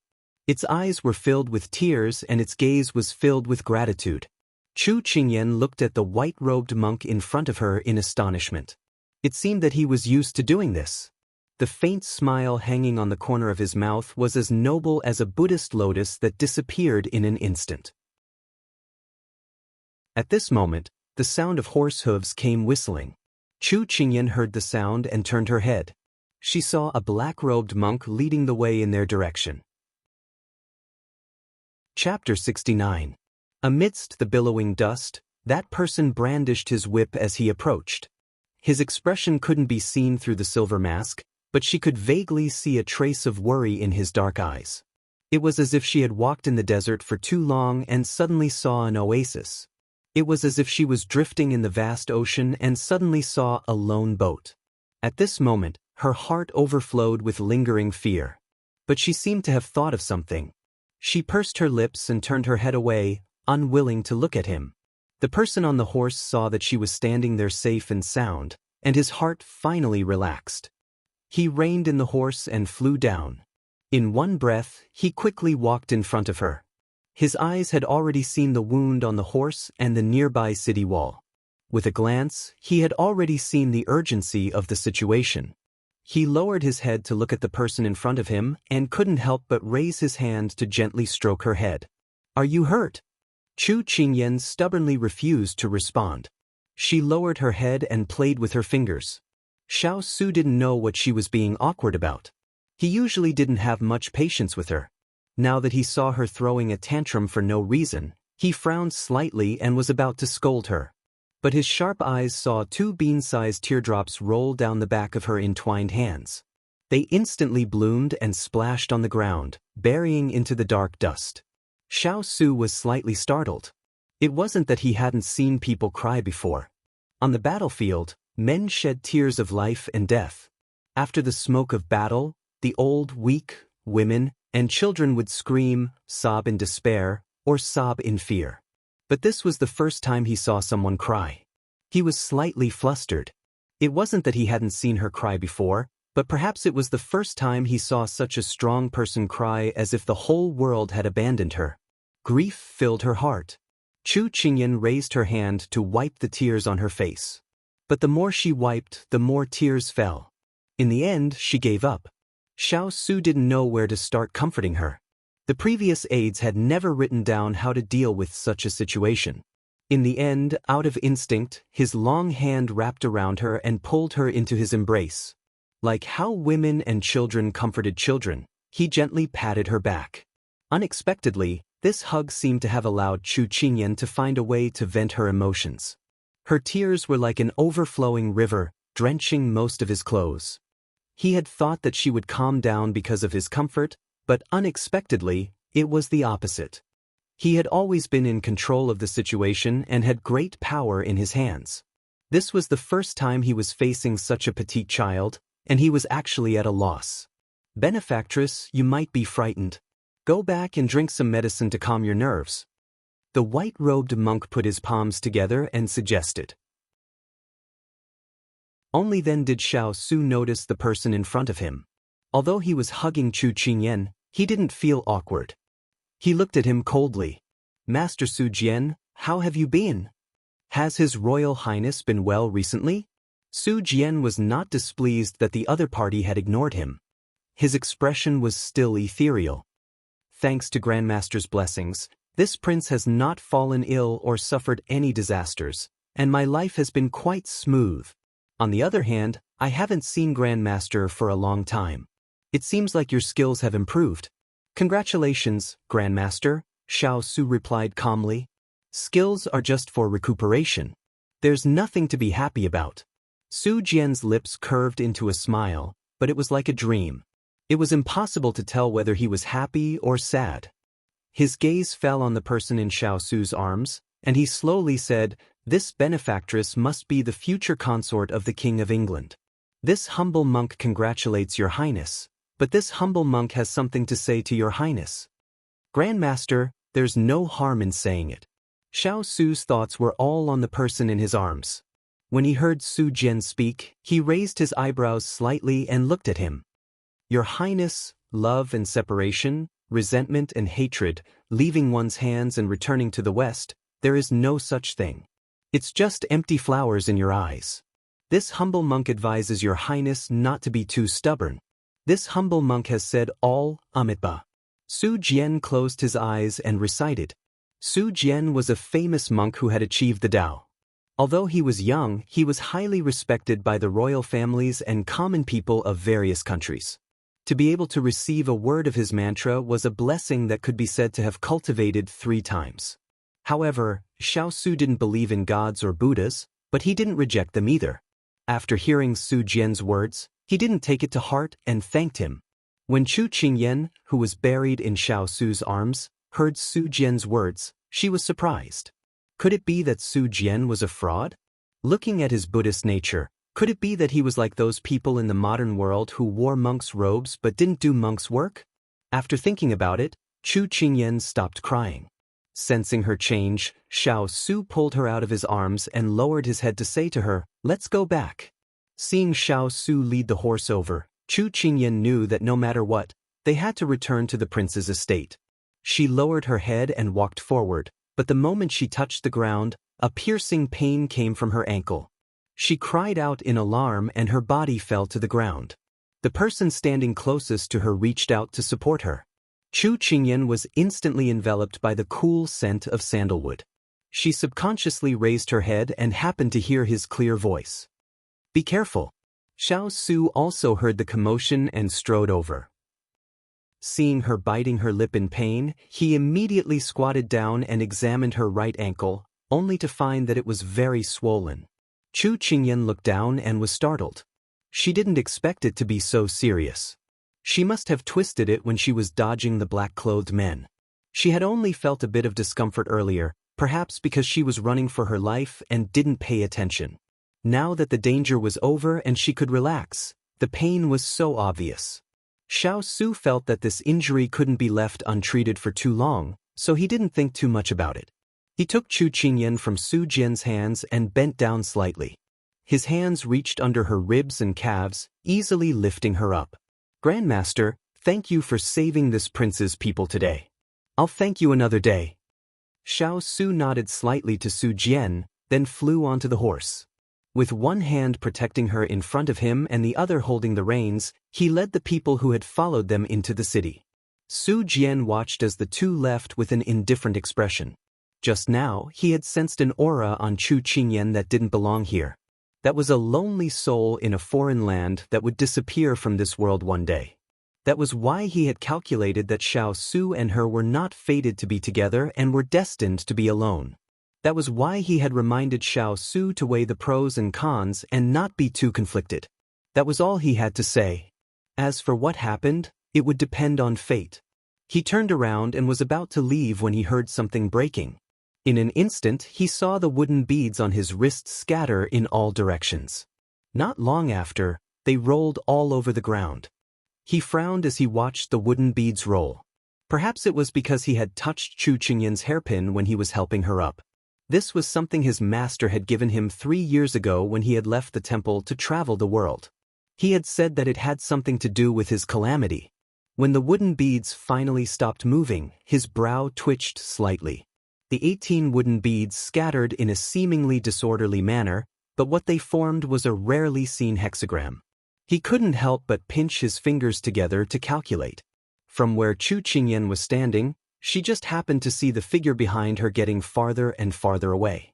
His white robes were not pure white. They were embroidered with fine black Sanskrit characters that fluttered in the wind. He seemed otherworldly, as if he wanted to ride the wind and return to the world. When she shifted her gaze upwards, Chu Qingyan was slightly puzzled. Why did that pair of calm and holy eyes suddenly have a look of surprise on them? Chapter 70. Just now, the pain had occupied all her senses, so when Xiao Su picked her up, she was still in a daze. In the blink of an eye, she was already sitting on the horse's back. The cool evening breeze blew, drying the tears on her face. Leaning against his chest, separated by his clothes, she could feel the warmth, which comforted her frightened little heart. But now, she didn't want to face him. Xiao Su frowned as he sensed her emotions. On the battlefield, he could see through the opponent's schemes with a single glance, but he couldn't understand the thoughts of a child. After all, the world of a child wasn't easy to understand. At this time, several horses galloped over, attracting Chu Qingyan's attention. At the front, a young man in embroidered clothes was leading the way, his white face full of anxiety. Only when he saw the two figures leaning against each other on the horse's back did he let out a sigh of relief. "Eldest brother, is Qingyan all right?" When the two groups of people approached, the young man in embroidered clothes looked at Chu Qingyan, whose head was turned to the side. He couldn't see her expression clearly, so he couldn't help but turn his head to ask his imperial brother. "She's fine." Xiao Su looked down at the person in his arms and replied indifferently. "That's good." The young man in embroidered clothes rubbed his head, then turned his head to Chu Qingyan, who had the back of her head facing him. He turned the horse's head to the other side and said to her with a grin, "Stinky girl, one who survives a great disaster is bound to have good fortune in the future." Chu Qingyan had already seen Xiao Ran, but when she saw him, she thought of today's assassination and couldn't help but feel angry. If it weren't for him, would she have suffered such an undeserved disaster? When she heard his words, Chu Qingyan was filled with anger, and without thinking, she retorted, "Bound to have good fortune in the future? I'd rather not have such a disaster." Xiao Ran didn't expect that this lass would actually dare to talk back to him. Before he could react, the attendant behind him had already stepped forward and reprimanded her. "How dare you? This is the dignified fourth prince. How can a wild lass like you dare to offend him?" When Chu Qingyan heard the word, "wild girl," she was about to retort when she heard a soft scolding from above her head. "Nonsense." Chu Qingyan immediately gave up. She puffed up her cheeks and bit her lip angrily, not saying a word. Not resisting didn't mean submission or fear. Instead, it meant that a wise man submits to circumstances. Xiao Su saw that she was fuming and seemed much more lively than before. Only then did he turn his gaze to the follower with his chin raised high. That follower was originally arrogant and despotic, but when he met His Royal Highness's icy gaze, he immediately lowered his head and retreated in terror. Although Xiao Ran was a little annoyed by Chu Qingyan's rebuttal, his life had been smooth sailing for so many years. Other than in front of her, he had always kicked an iron plate and wanted to vent his anger on her. But when he saw her watery eyes and a layer of grievance and sadness, the scolding that was about to come out of his mouth was immediately choked in his throat. He couldn't help but think that whether it was the poisoning incident last time or the failed assassination attempt this time, if it wasn't related to him in countless ways, then it was directed at him. And Chu Qingyan was always innocently implicated and almost lost her life. Both times she was on the brink of death. He couldn't help but blame himself for causing her to be in such a state. But since he was young, he had been instilled with the idea that the people around him were born to protect him. When it came to these people's lives, he rarely cared about them. But when he saw the grievance on Chu Qingyan's face, he suddenly became absent-minded. And just as Xiao Ran was in a daze, Xiao Su looked at the sky and then looked at Chu Qingyan's increasingly swollen ankle. If he delayed any longer, it would become even more serious. Thus, he said to the guard behind Xiao Ran, "It's getting late, send the fourth prince back to the palace." After giving his instructions, Xiao Su finally nodded to Xiao Ran, then raised his whip and led his entourage away. This assassination attempt was premeditated, and there might be other assassins hiding in the dark. So, in order to protect the fourth prince's safety, and also to save their own heads, the guards persuaded Xiao Ran to return to the palace. At this time, Xiao Ran was still in a daze, staring at that pair of lively eyes filled with indescribable emotions. In the midst of the rippling water, there were no words. Suddenly, the poem that the Grand Tutor had taught him yesterday flashed in his mind. He finally understood what the Grand Tutor meant when he said that it could only be understood, but not explained. Listening to the guard's persuasion, he watched from afar as that pear-colored figure was enveloped in black ink, moving further and further away. Then once, twice, countless times, he watched this scene from afar, his heart filled with a sense of loss, but each time, it was more profound and painful than the last. "Are you happy now?" On horseback, the cold-faced lord suddenly opened his mouth. Chu Qingyan had been immersed in her own world of sadness, and thought that she was hearing things. She couldn't help but raise her head, but just happened to meet his eyes that were as dark as the night sky. At first, she was startled, but then she angrily turned her head away. "None of your business." Chu Qingyan gritted her teeth. "Are you still angry?" Although he used a questioning sentence, his tone was firm.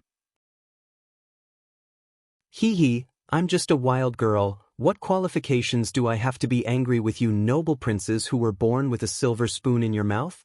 When she thought of that shining blade that had almost fallen on her neck, and that rampaging carriage, and the wall that was close at hand, her heart trembled slightly, and she couldn't help but look at him coldly. Xiao Su coldly raised his eyebrows, wondering if he had been too indulgent with her recently, causing her to dare to blow her beard and glare at him. But looking at the person who was trembling in his arms, most of the anger in his heart dissipated. Xiao Ran can't have anything happen to him.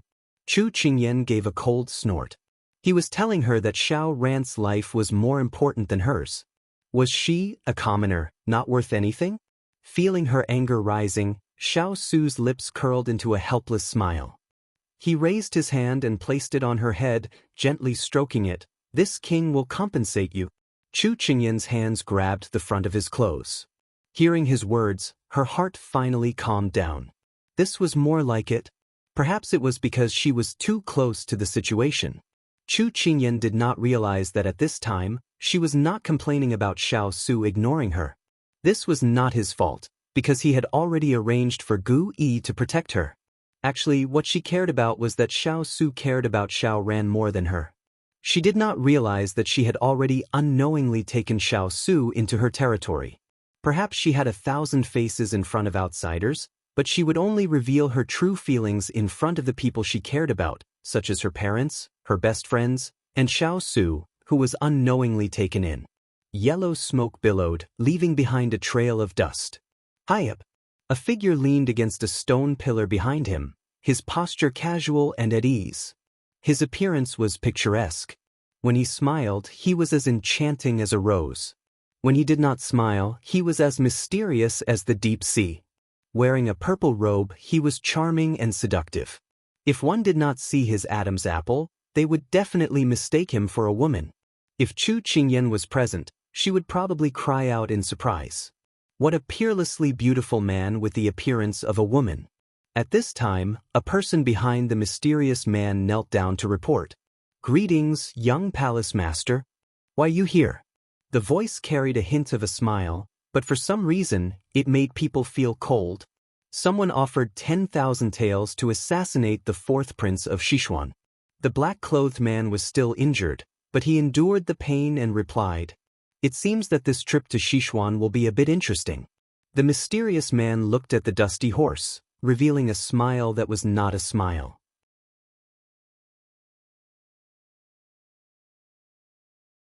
Chapter 71. They were silent all the way back to the King of England's residence. It was still Xiao Su who carried her off the horse and carried her all the way back to Yuxian Garden. Along the way, they received a lot of attention. Chu Qingyan would not forget the surprise on his face when White Tiger greeted them at the door. Although he concealed it very well, it still did not escape her eyes. The servants, big and small, who were holding brooms, kettles, and plates, all forgot what they were doing when they saw this scene. They were directly stunned on the spot. Their lord was actually carrying a woman? Carrying? A woman? Although this girl was only around 10 years old, she was a girl of real worth. Didn't they say that the Lord was not close to women, did not like people to get close to him, and did not want people to touch him? How did the scene suddenly change to this? Could it be that in just a few days, this little princess consort had already deeply won the Lord's heart? Therefore, the looks that were cast at Chu Qingyan suddenly became strange. There was envy, reverence, worship, jealousy, as well as flattery and fawning. Chu Qingyan felt the looks coming from all directions. She couldn't help but hug Xiao Su's neck tightly, and her whole body shrank into his arms. It seemed that in a day, the whole situation had changed. But this had nothing to do with her. She just wanted to live a stable life. But did God really let her transmigrate to live a peaceful life? Otherwise, when they entered the main courtyard, Hong Yi and the others had received the news and were already standing at the door to welcome them. Although they were mentally prepared, when they saw the two people come in, they were still slightly stunned. Under the command of their lord, they all performed their duties and busied themselves. Send Ethereal over. Before entering the room, Xiao Su ordered Hong Yi. Hong Yi looked at Chu Qingyan and quickly responded. When Ethereal came in, Chu Qingyan was already a little sleepy. What happened in there? She fell unconscious in a daze. After an unknown amount of time, she felt a sharp pain in her ankle and immediately woke up with a cry. As soon as she opened her eyes, she was met with a pair of unfathomable eyes. She was stunned for a moment, and then the pain in her ankle came in waves. Only then did she subconsciously look down and see that her injured foot had fallen into his left hand. Chu Qingyan was shocked and immediately wanted to withdraw, but just as she moved, she was tightly held by his hand. "Don't move." Xiao Su frowned. Chu Qingyan immediately became obedient, and then saw that he was holding a medicine bottle in his right hand. Only then did she know that he was applying medicine for her, and immediately said, "I'll do it myself." If you don't want your foot injury to worsen, then behave yourself. Just now, Ethereal said that her foot would not recover for at least half a month, so Xiao Su was in a bad mood when he heard that. Now that he saw that she did not have any self-awareness, his tone was not very good. At least, that was what Chu Qingyan heard. When Chu Qingyan was yelled at by him, all the grievances she had suffered before today rushed up. She had just left this bed this morning, and now, she was sent back here. Unwillingness and sadness filled her heart. She gritted her teeth and said angrily, "If it worsen, then so be it. This crippled leg is my own fault. There's no need for your highness to personally serve me." As she said this, she tried to pull her foot back. Unfortunately, the force that was restraining her calf was like a steel ring, preventing her from moving at all. She raised her head and looked at the person in front of her angrily. "What exactly do you want? Shouldn't this prince be the one asking you this question?" His eyes darkened and his tone was like ice. Chu Qingyan angrily grabbed the blanket. Since he wanted to apply medicine for her, then let him do it. She would just ignore him. The person in front of him finally stopped. Xiao Su continued to lower his head and apply the medicine that he had not finished before. Chu Qingyan thought that he would use this chance to retaliate, so she was prepared to endure the pain, but other than a slight pain coming from her ankle and the cold medicine, there was only a slight numbness. She opened her closed eyes and looked at her ankle in surprise. She then followed his movements and looked up. She felt that he was focused on something very important. She suddenly felt a bit annoyed. It seemed like she was measuring the heart of a gentleman with her own yardstick. But looking at how familiar he was with applying medicine, it was not like when he was feeding her food. It seemed like he often did this kind of thing. She tilted her head and happened to meet his eyes. Only then did she realize that she had accidentally asked what was on her mind. On the battlefield, it is common to get injured. He lightly said, like he was talking about the weather. His meaning was that he often got injured, so he was used to applying medicine for himself? Seeing him skillfully wrap the white gauze around her, her heart couldn't help feeling a bit of pain. She unconsciously blurted out, "Does it hurt a lot?" When Xiao Su heard this, his fingers that were wrapping the white gauze around her paused. His eyes calmly looked at her, making her unable to understand, so he continued what he was doing.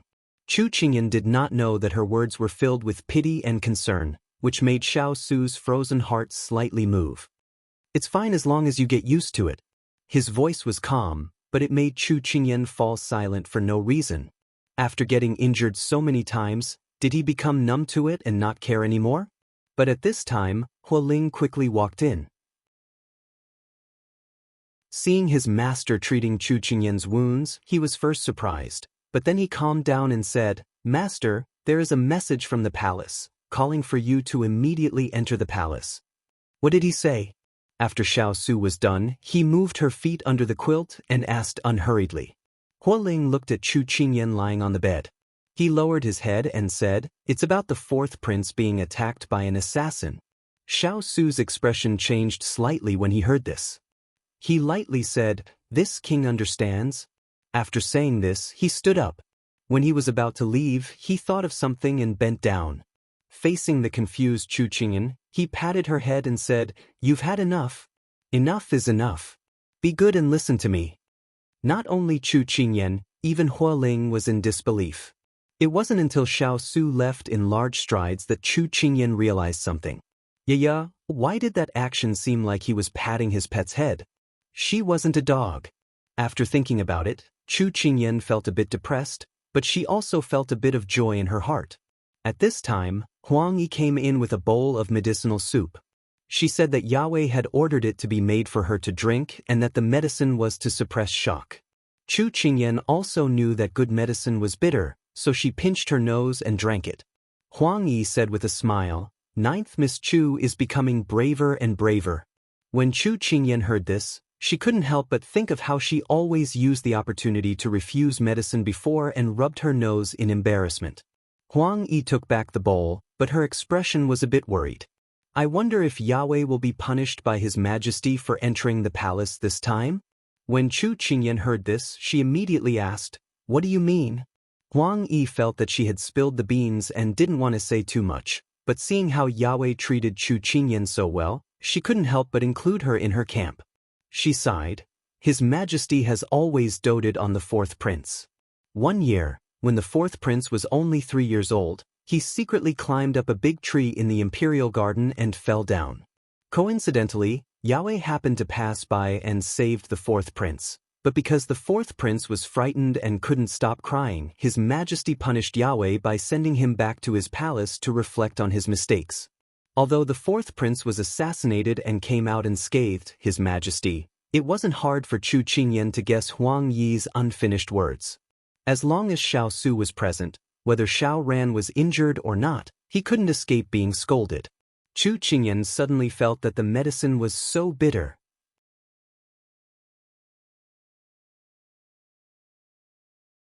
Chapter 72. Chu Qingyan was lying on the bed while Xining was fanning herself at the side. Mistress, when I heard that you were injured by an assassin outside, this servant's heart almost jumped out of my chest. Xining said as she fanned herself, her voice still filled with lingering fear.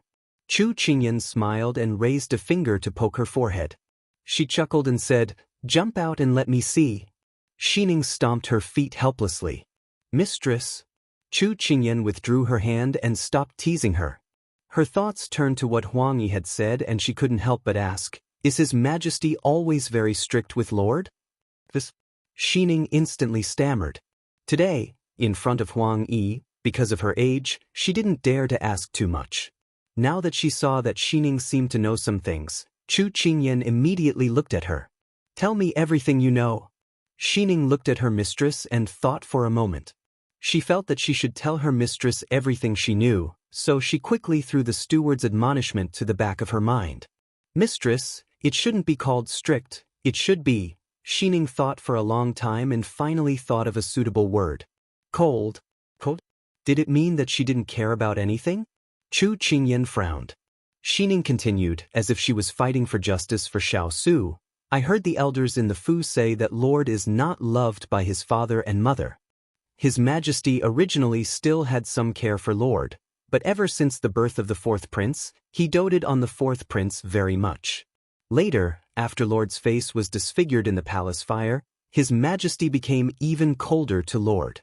As for the Empress, she only cared about Lord's studies and didn't care about anything else." In Xining's long-winded words, although there might be some elements of rumors, since even the little girl knew about it, it proved that the truth was not far from the truth. Chu Qingyan looked at the bed curtains. The white gauze entered her eyes and made her dazed. It seemed that the big ice cube was having a harder time than her because she still had parents who loved her dearly. Should he treat Big Ice Cube better in the future? This was the last thought that flashed through her mind before she fell asleep. When Xiao Su returned from the palace, Chu Qingyan was already asleep. After listening to Xining's report, he should have returned to his room to rest, but for some reason he turned around and walked towards her room. He was a little absent-minded. His mind was replaying what his father had said to him today. His expression was indifferent, like the calm of the deep sea. When he stepped into her room, he unconsciously lightened his footsteps. When he neared her bed, he stopped. He didn't know why, but when he was by her side, he could find a trace of ease and freedom.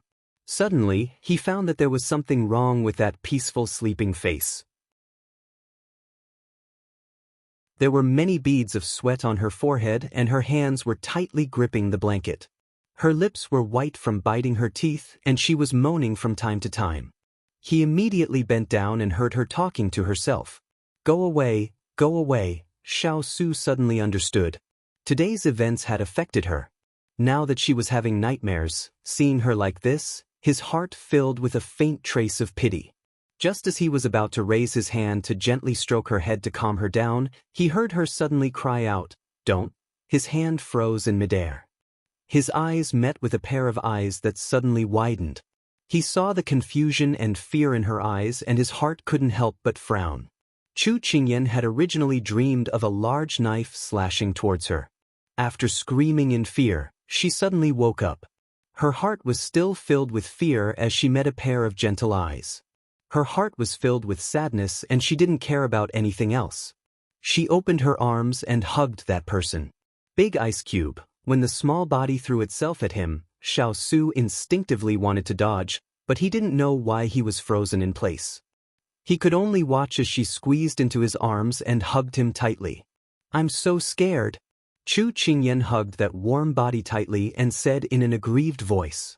Night, nightmares, loneliness, and fear were the easiest to break a person's psychological defenses.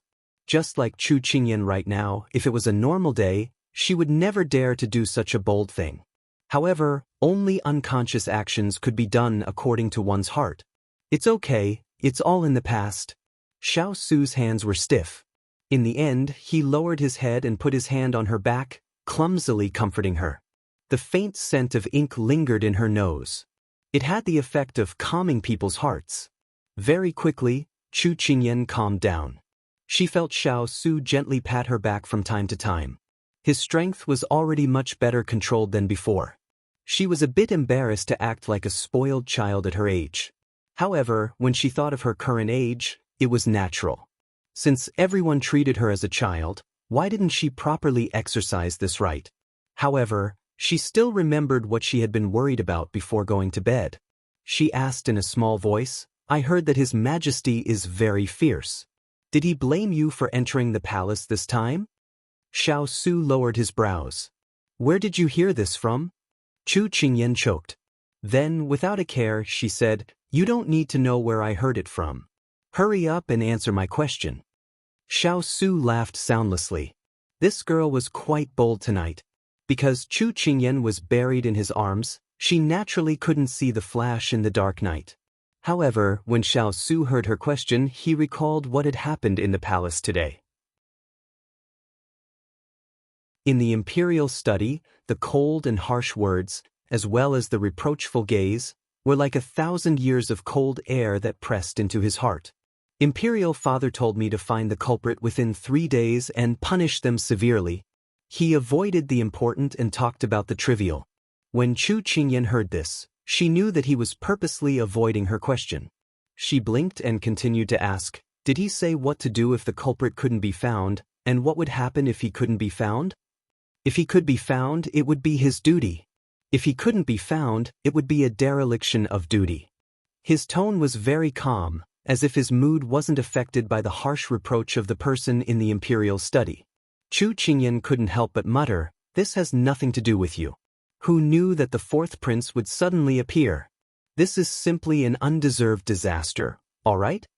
After muttering, Chu Qingyan lifted her head from his arms. Her hands grabbed his collar, and she said seriously and sincerely, "It's fine, Your Highness. His Majesty doesn't know how good you are. It's fine as long as I know." The coldness in the depths of his heart had already been dispelled by her gentle voice, and it was replaced by a faint warmth. Xiao Su stared at her in a daze for a while, then raised his hand to scratch her nose. He couldn't help but laugh. "What's the use of you knowing? I'll be good to you," Chu Qingyan said solemnly. "Remember what you said." Xiao Su didn't care at first, but in the end his expression became slightly serious, and his tone also became serious. Chu Qingyan was stunned by his sudden serious expression, but then she nodded firmly, "A gentleman's word is as good as a whip."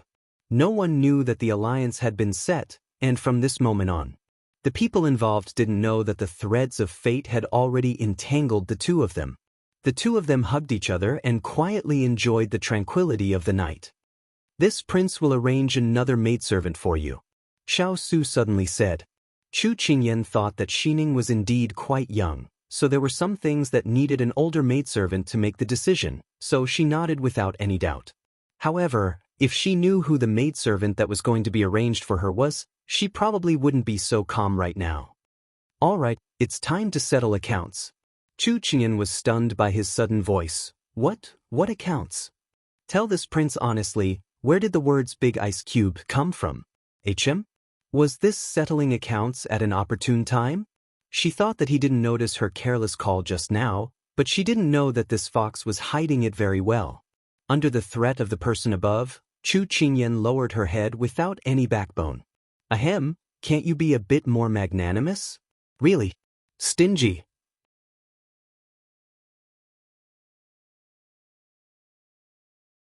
Chapter 73.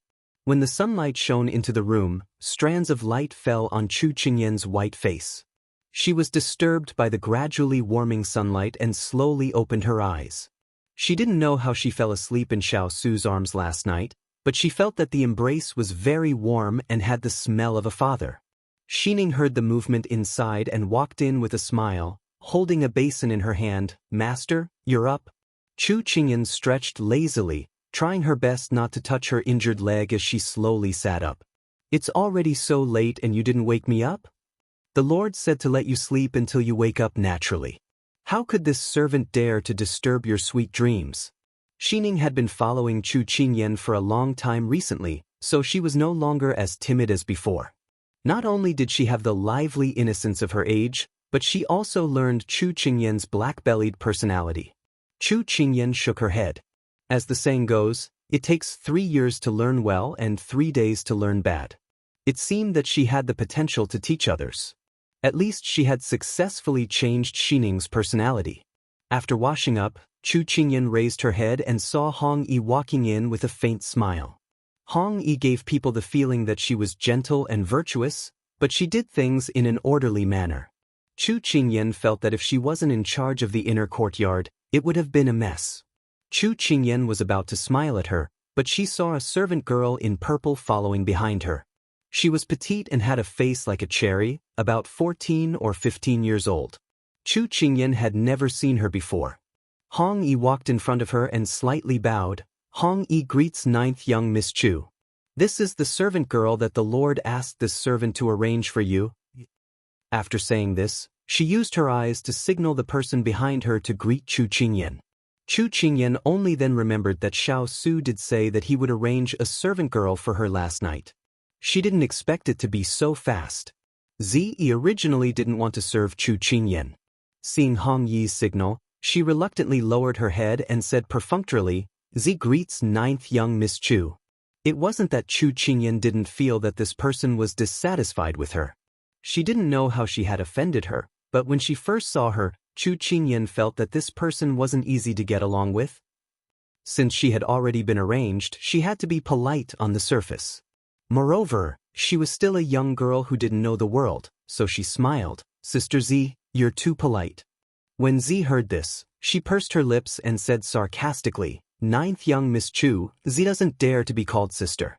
You're the master, and this servant is the servant. The King of England's residence isn't an ordinary small household. There should be rules. Only those who come from small households can call each other sister. Although you're still young, I hope that you'll pay attention to your words and actions in the future. Otherwise, the one who will lose face will be my lord. Chu Qingyan only said one sentence, but she was ridiculed by Zi. Chu Qingyan felt that this arrogant Zi in front of her was really eloquent. Hong Yi immediately turned around and scolded, "Zi, don't be rude." Then she turned to face Chu Qingyan and said apologetically, 9th young Miss Chu, Zi has just been trained. There are many rules that she doesn't know. If she offends you in any way, please forgive her." Chu Qingyan knew that Hong Yi was giving her a way out. After all, she was a young girl who didn't have any status or wealth. She didn't have any status in the prince's residence. If she really wanted to compete with the head maidservant who was specially trained by the King of England, she was afraid that it would be like striking a stone with an egg. Chu Qingyan rode down the slope on the donkey. She smiled and waved her hand. "Qingyan is still young and doesn't know some rules. I hope that Zi will correct me when the time comes." Hong Yi looked at Chu Qingyan and felt that she was too obedient for her age. She was suspicious, but there were stewards waiting for her to arrange things outside. She gave Zi a few words and left. After Hong Yi left, Zi raised her chin and didn't look at Chu Qingyan. Chu Qingyan only hoped that Zi wouldn't find trouble. As for other words, she didn't care. Xining saw that the situation was a little stiff and couldn't help but turn her eyes. She immediately thought of something to tell her master. "Master, do you know that Gu Yi was beaten 50 times by Lord?" Chu Qingyan was a little surprised. "What happened?" Xining shook her head and said, "This servant doesn't know. But after Lord left Master's room last night, he let Gu Yi go to the steward to receive the punishment. I heard that Gu Yi didn't go to Lord's side to be on duty today and is recuperating in the room. Zi, who was standing at the side, heard the conversation between the master and servant and snorted coldly, "Ninth young Miss Chu, don't pretend to be stupid. If it wasn't for you, how could Gu Yi be punished by Lord?" She didn't expect that Lord would punish brother Gu Yi because Chu Qingyan was injured. She had known about Chu Qingyan's existence from the instructors and nannies long ago. She didn't like her. Now that brother Gu Yi was punished because of her, she resented her to the extreme and spoke without thinking. Chu Qingyan was too lazy to argue with her. A dog that barks doesn't bite and a dog that bites doesn't bark. She still understood this principle. But Gu Yi's matter made her lower her eyebrows and think carefully. Could it really be related to her? "Zi, how can you say that? We are servants, how can we offend our superiors?" Xining was angry in her heart. Even if her mistress didn't want to argue with Zi, it didn't mean that she, as her mistress's trusted servant, could tolerate her rudeness to her mistress. Zi sneered, as if she didn't put Xining in her eyes. She was just a little servant. She ignored the angry Xining and lazily bowed to Chu Qingyan. "This servant will go to the kitchen to see ninth young Miss Chu's breakfast." After saying that, she didn't wait for Chu Qingyan's response and turned to leave. Xining was about to stop her but was stopped by her mistress. "Let her be." Chu Qingyan's mind was still on Xiao Su helping her vent her anger. She never took this kind of small matter to heart. Xining saw that her mistress really didn't care about Ziyi's rudeness and felt that it was unfair to her mistress. But she still obediently shut her mouth. Her mistress had her reasons for doing things and she just had to listen. Inside the study, Xiao Su flipped through the secret report that his subordinate had just sent and his eyes narrowed slightly. Hua Ling, who was standing to the side, was holding back his words. He didn't know if he should ask and couldn't help but scratch his head. Xiao Su looked at him. "What is it?" Hua Ling giggled when he heard this. "Mistress, it's nothing. I'm just a little curious. Why did you suddenly punish Gu Yi? Is it because he didn't protect ninth young Miss Chu well? Disobeying orders and leaving his post. Aren't these two crimes enough?" Xiao Su flipped through a page of the letter and said in a casual tone. Hua Ling quickly smiled. "Enough, enough, enough." Actually, what he really wanted to ask was that Gu Yi was one of the Empress people.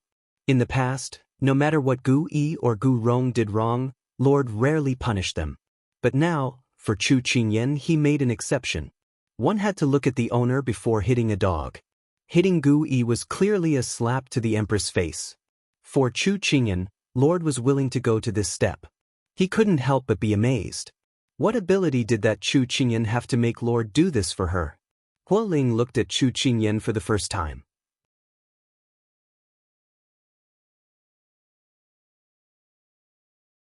Chapter 74. Ever since she woke up, Chu Qingyan rarely saw Xiao Su's shadow. When she learned that the Sichuan emperor had given him an order to punish him if he couldn't find the escaped assassins, Chu Qingyan sometimes thought about it and felt that Xiao Su's life was really hard. However, she also didn't know how she could help. Instead, she was still a patient. Forget it, it was better for her to honestly recuperate and not cause trouble for him. In the past 2 days, the new maidservant, Zi, acted like she was Xiao Su's head maidservant.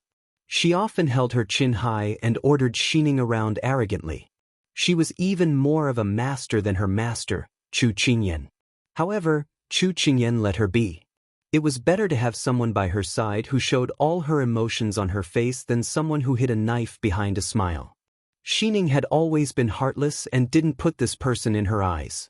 It was fine as long as she didn't bully her master.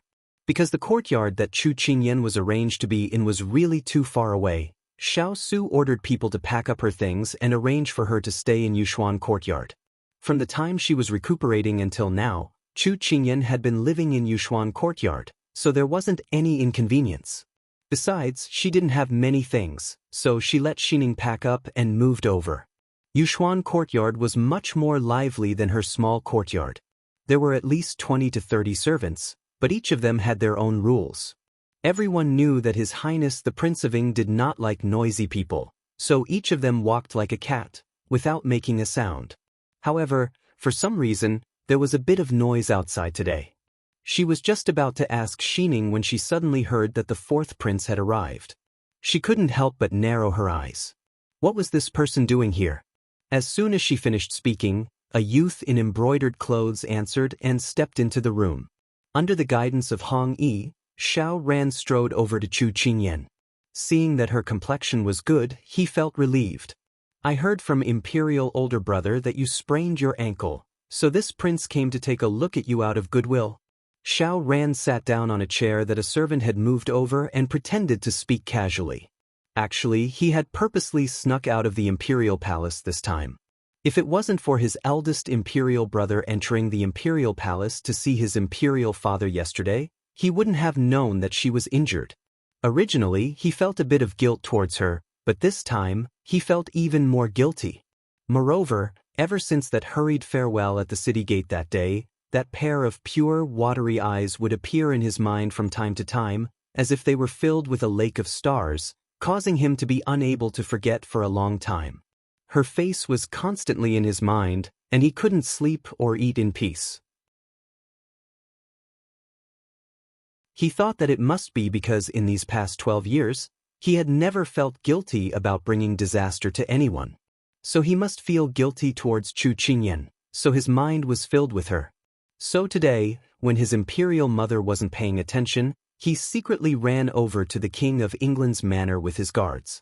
He only wanted to see her and properly apologize to her, so that the strange feeling would dissipate.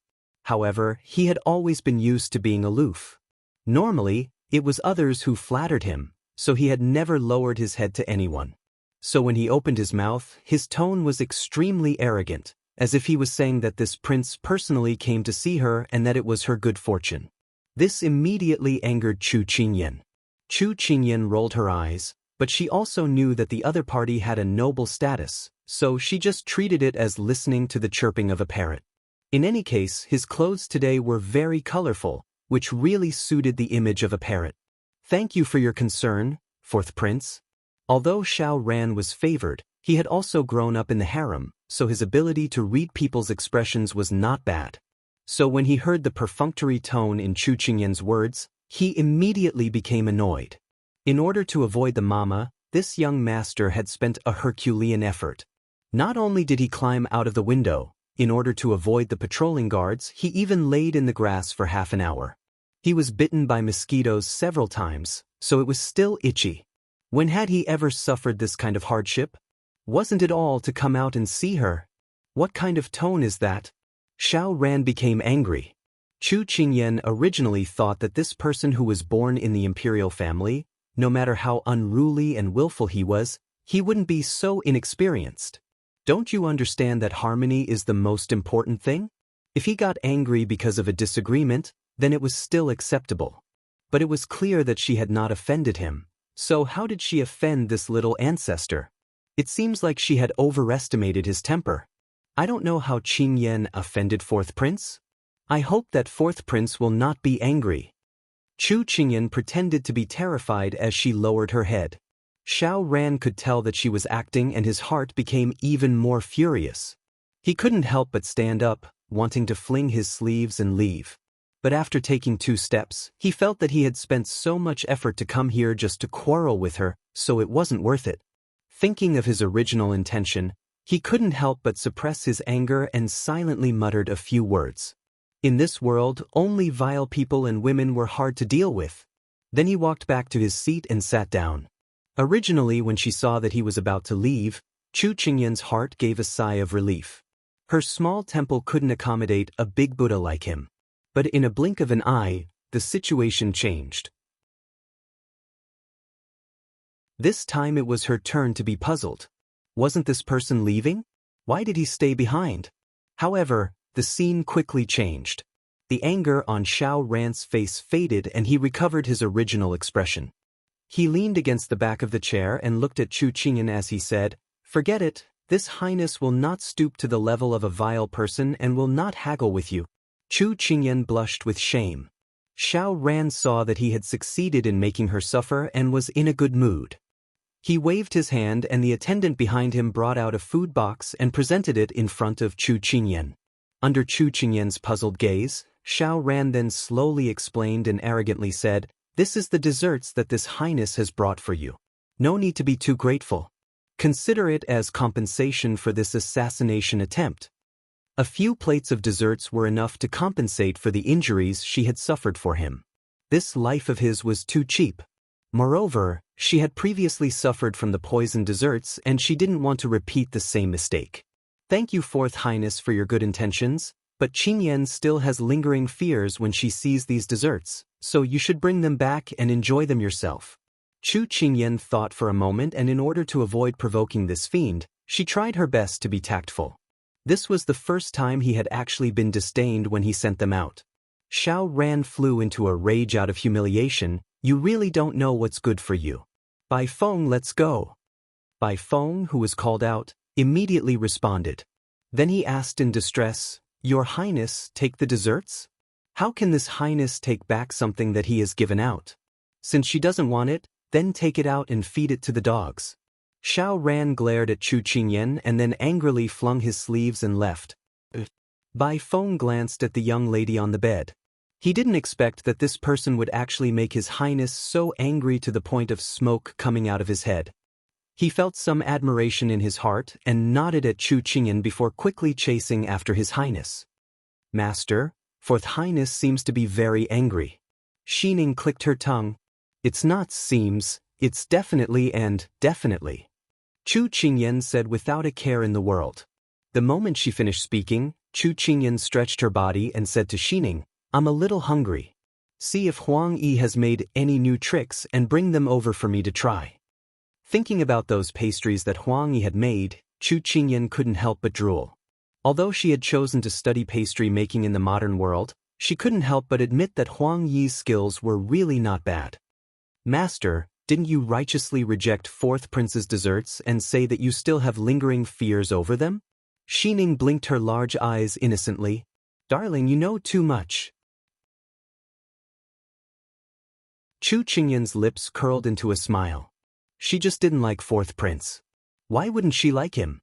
It was obvious that as long as she had any contact with him, she would definitely be unlucky.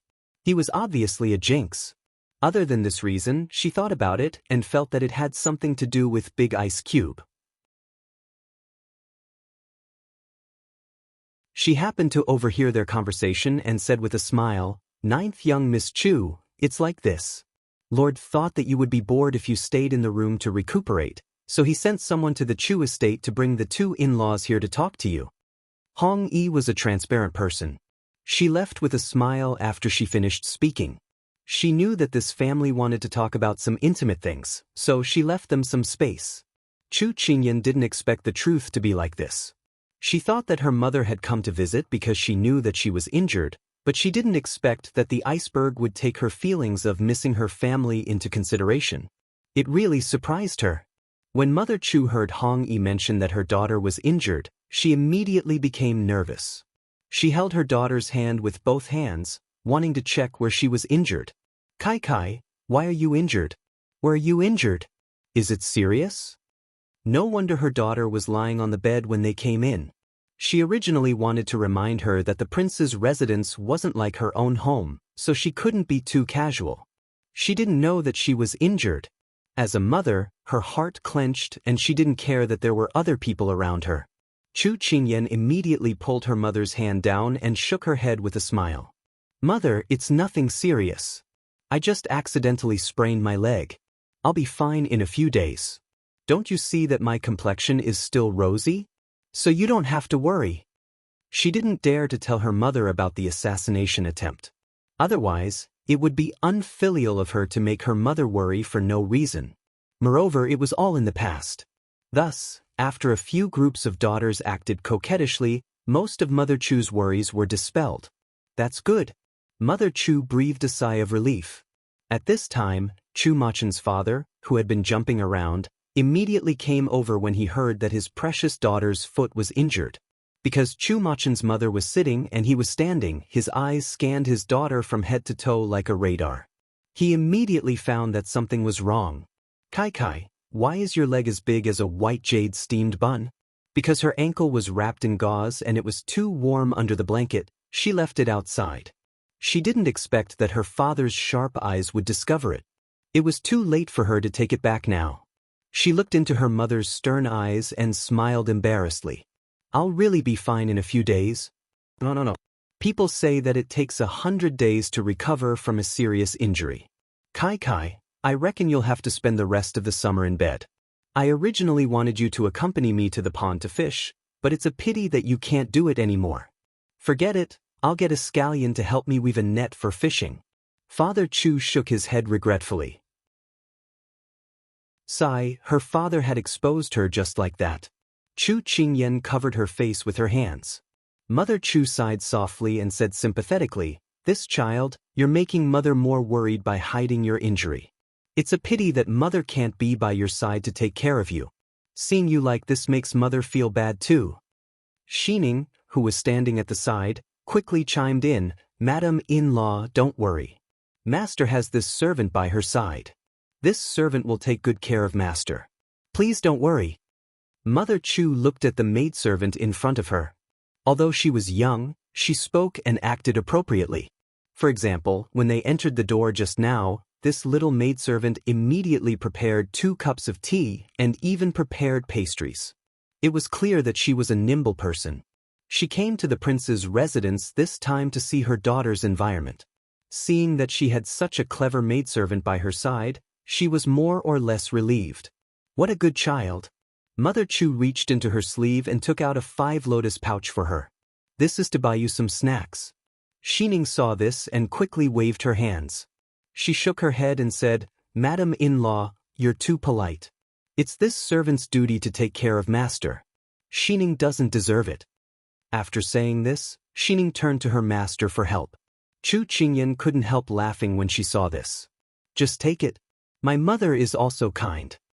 Since his master had spoken, Xining happily took it over and thanked him profusely.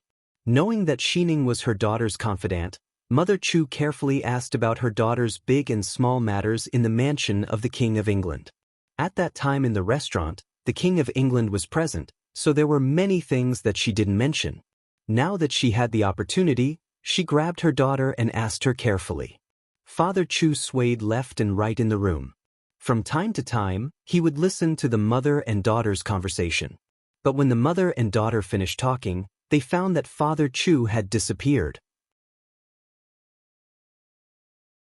Chapter 76. Xining, where's my father? Chu Qingyan hurriedly asked Xining, who was serving beside her, after seeing that there was no one around. Seeing that her master was so worried, Xining immediately replied, "Just now, this servant seems to have heard old master say that he wanted to go to the pond to take a look." "Pond? Where's the pond?" Chu Qingyan was confused. The King of England's residence was very large, and she hadn't had the chance to walk around. Hearing this, she couldn't help but feel a little confused. At this moment, Mother Chu suddenly thought of something. She immediately said, "Could it be the lake that your father and I passed by just now?" Xining chimed in, "Master, there's a lotus pond in the front yard. Perhaps that's where the old master went. The lotus flowers in the pond have been growing very well these days. This servant originally wanted to take you to have a look after Master's foot injury recovered." Chu Qingyan's mouth twitched, and she said to Xining, "Quickly go and find my father. Don't let him get into trouble." Xining didn't know that Father Chu's current state was no different from that of a child. Seeing that her master was so worried, she immediately went to look for him. Mother Chu was also worried and followed her. Chu Qingyan face-bombed. She couldn't forget that when they were in Mao village, their neighbor, Auntie Li, had planted a lot of taro in the mud. She wanted to wait for a good harvest in the coming days to prepare for winter. Who knew that when father saw that the leaves were beautiful, he pulled them up one by one, plucked the leaves, and used them to build a canopy for the bird's nest on the tree. Auntie Li was so angry that she lay on the ground and wanted to cry, but no tears came out. In the end, her mother personally came to apologize to Auntie Li with a bag of white flour. Auntie Li was so happy that she let bygones be bygones. This time, she saw that the lotus leaves were bigger than the taro leaves. She didn't know if father would come up with any more trouble. She plucked the leaves and used them to build a canopy. Chu Qingyan was speechless. As the saying goes, the daughter knows her father best. Just now, Chumachen's father was thinking about the huge lotus leaves in the yard. He thought that it would definitely rain heavily in a few days. He didn't know if the birds in the village would have a roof to shelter them from the rain without him around. Therefore, this time, he wanted to take these big leaves back and hide them. When he returned to Mao village, he would give these leaves to the birds. This way, they would no longer have to worry about not having a roof to shelter them from the wind and rain. But when he reached the pond, he started to feel troubled. The leaves were all in the middle of the pond. He couldn't pick them. If only Kai Kai was here. Kai Kai was so smart. She would definitely have a way to pick them. Chumachen's father originally wanted to go back and call his daughter, but then he remembered that her foot was injured, so he gave up the idea.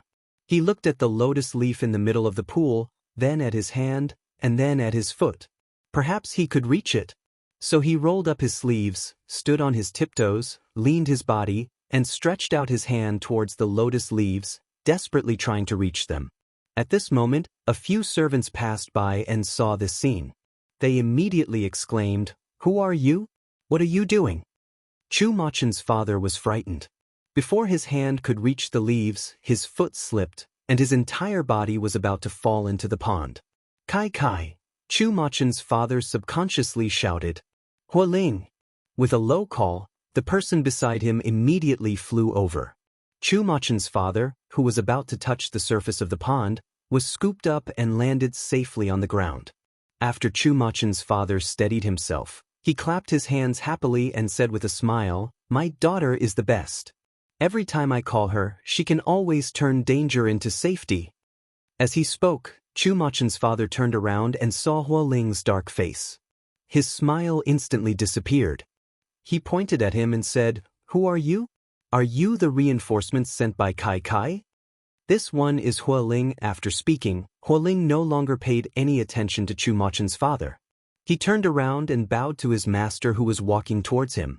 The moment Hualing turned around, Chumachen's father saw Xiao Su.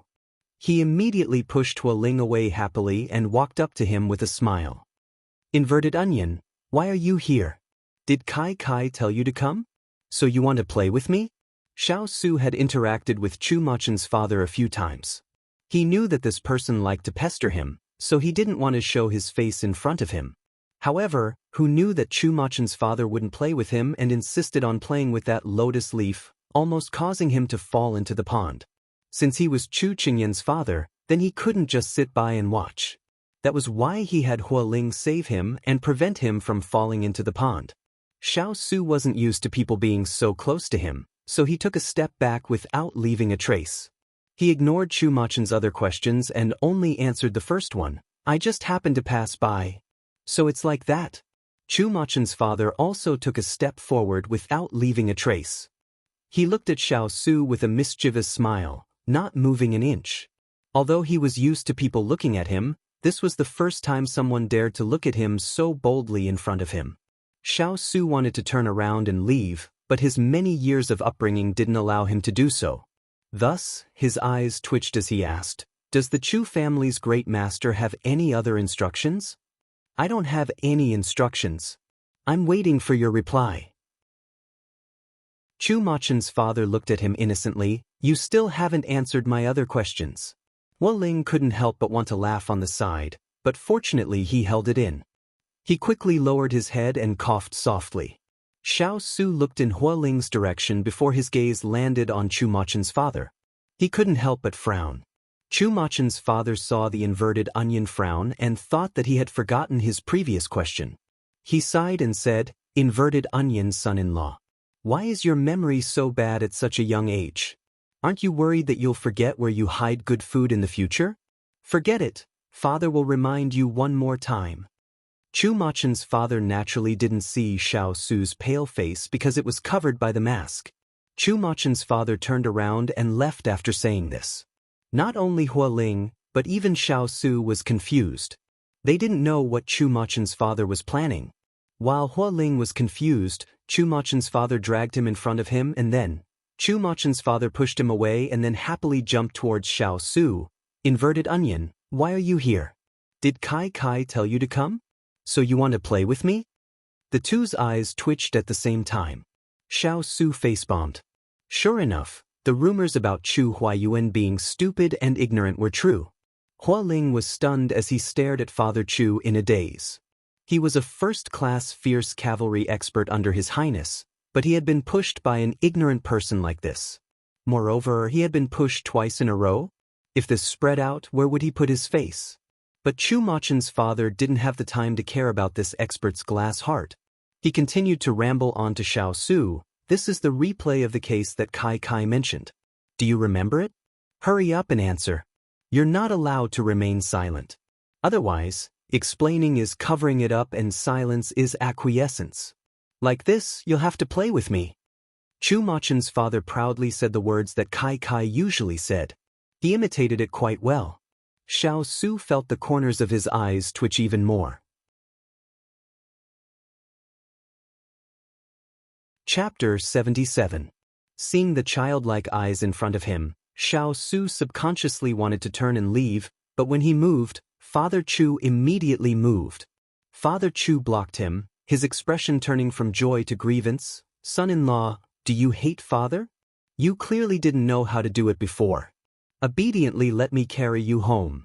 You even promised to help me weave a fishing net and play with me. Before Father Chu finished speaking, he was interrupted by Xiao Su. This prince couldn't speak at the time. When did I promise you anything? Father Chu's face was full of shock. You didn't say you didn't agree at the time. Silence is tacit agreement, don't you know? Even Kai understands this. You're a lord's pimple, aren't you?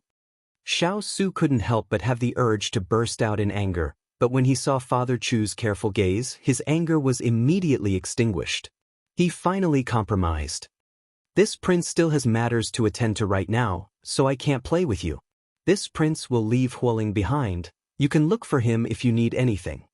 Not wanting to bicker with him, Xiao Su thought of investigating the case and had the intention to leave. Master, you mustn't. This subordinate still has matters to attend to with you. How can I stay here? Hualing didn't think that he would be caught by his master for just snickering and be punished so quickly. His face instantly turned bitter. Father Chu glared at Hualing. You're disdaining me, but I'm the one disdaining you. When he turned to face Xiao Su, he put on an amiable expression. It's fine, you can just play with father for an hour, it won't delay matters. Play? These two words were so far away from him. It was as if from the moment he was born, childlike innocence didn't belong to him. Xiao Su silently looked at the person in front of him. In the end, he didn't say anything and tacitly agreed. Hualing covered his eyes with both hands, not daring to believe that his master would actually agree to such an outrageous request. But after that, he couldn't believe it anymore. Because, Father Chu pointed at the pond and said to Xiao Su, Son-in-law, I want the lotus leaves. Xiao Su said to Hualing, Go. Hualing received the order and flew out. He picked a lotus leaf and flew back, handing it to Father Chu. Mr. Chu pointed at the pond and said to Xiao Su, Son-in-law, I want the pebbles. Xiao Su asked Hualing, Did you hear that? Hualing had a sad face and immediately flew over. He picked up a pebble and gave it to Father Chu. Mr. Chu pointed at the pond and said to Xiao Su, Son-in-law, I want that fish. Without waiting for his master to turn around and give the order, Hualing's ears drooped as he accepted his fate and flew over. He casually grabbed his long sword and wanted to stab the swimming fish. Unexpectedly, Mr. Chu suddenly said, Wait, I want her alive. Hualing couldn't stop in time and his internal strength leaked, causing his entire body to fall into the pond. Father Chu covered his eyes, not daring to look. Finally, he heard the sound of water splashing and opened his fingers. He saw Hualing standing up with a lotus leaf on his head. On the lotus leaf, there was a small fish jumping around. It was as funny as it could get. Not only did Mr. Chu not give him any face, even Xiao Su, who didn't smile much, had a slight smile on his face. Hualing wanted to cry but had no tears. Was it because he had schemed against Chu Qingyan before and exposed Chu Qingyan's escape? Was that why Mr. Chu was here to collect his debt? Hualing was angry, but he didn't dare to say anything. He took the lotus leaf off his head and handed the small fish to Mr. Chu. Mr. Chu took the small fish and patted Hualing's shoulder. saying, "You've worked hard, little rascal. I can make you a master fisherman in the future." Hualing couldn't help but want to twitch his lips. Can you not hold back your laughter when you're saying thanks? Also, can you not look at me with disdain when you want to pat my shoulder? I'll say it again, I'm not some little rascal. I'm a top expert under Lord. Also, what the hell is a master fisherman? It was rare for Xiao Su to see his subordinate suffer. At this time, he stood on the side with great interest and enjoyed the scene as if it had nothing to do with him. He ignored his subordinate's pleading eyes. After a while, Xiao Su felt that it was getting late. He was about to speak when he heard footsteps from afar, accompanied by shouts. "Yuan Lang, master-in-law," Xiao Su frowned. He didn't know why they were suddenly making a ruckus. At this time, he saw Mr. Chu's expression change. He became flustered and serious as he stuffed the lotus leaf and the fish in his hand to his son-in-law. "Inverted scallion, help me take care of Xiao Bao. The leaf is for its blanket and the pebble is for its toy. Treatable. I'll come back often to see it, and I'll also come to see you often. Don't be jealous. You played with me very happily today. I won't tell Kai Kai that you were lazy and didn't do anything." What? After saying this, Mr. Chu ran off like a wisp of smoke. Hualing clicked his tongue. This unreliable person ran faster than a rabbit. Also, when did this fish have a name? Who could tell him where this name came from? However, saying that his master was playing with First Old Master Chu, it was clearly him who was being played by First Old Master Chu. Master Chu moved his mouth, Master moved his eyes, and he had to immediately carry it out. This was simply too much of a bully. Could there still be trust between people? Xiao Su heard the Chu family couple's voices not far away. Then he slowly lowered his head to look at the fish and leaf that Mr. Chu stuffed into his hand. After a moment of silence, he threw them to Hualing. Hualing quickly caught them and asked in confusion, "Master, what do you want to do?" "Take care of it." Xiao Su left these words and left with large strides. Hualing lowered his head when he heard this and stared at the little fish in the lotus leaf. He couldn't help wanting to cry. Just who did he offend? Why was he always the one getting hurt? Mr. Chu obediently returned to the main courtyard after being found by Mrs. Chu. "Father, what did you do in the pond?" Chu Qingyan asked with worry. Mr. Chu said with a serious expression, "I went to catch some fish." Chu Qingyan looked suspiciously at her father's clean clothes. They were just as good as before. She thought that it was fine as long as he didn't cause any trouble. The Chu family couple sat for a bit longer before leaving. Chu Qingyan originally wanted them to stay for dinner, but it was a pity that Mr. Chu was thinking about the little cat in the manor, so he rushed back. "Master, the wife-in-law is really kind and friendly. She's much better than the madams outside." After sending off the Chu family couple, Xining said with a smile. Chu Qingyan rolled her eyes at her with a smile. "My mother bought you over like this? Young miss, do you think this servant is that easy to buy over?" Xining had a serious expression to show her innocence. Chu Qingyan gently tapped her forehead and said with a smile, "Good, good, good. You're the hardest to buy over." Xining giggled. Thinking of what happened just now, she said, "When this servant went to look for the husband-in-law, I think I saw Lord by the pond. I wonder if the husband-in-law ran into him." Chu Qingyan shook her head. She didn't know either. Run into what? Speak of the devil. Xiao Su stepped into the room and walked towards her. "You're tuning in to the Passion Pages YouTube channel. We're so grateful for your support, and don't forget to subscribe to join us on this incredible journey through captivating stories. Your generosity through donations truly makes a world of difference, as it's the primary source of revenue that allows me to expand and enhance this channel for you. Thank you from the bottom of my heart for being a part of this adventure.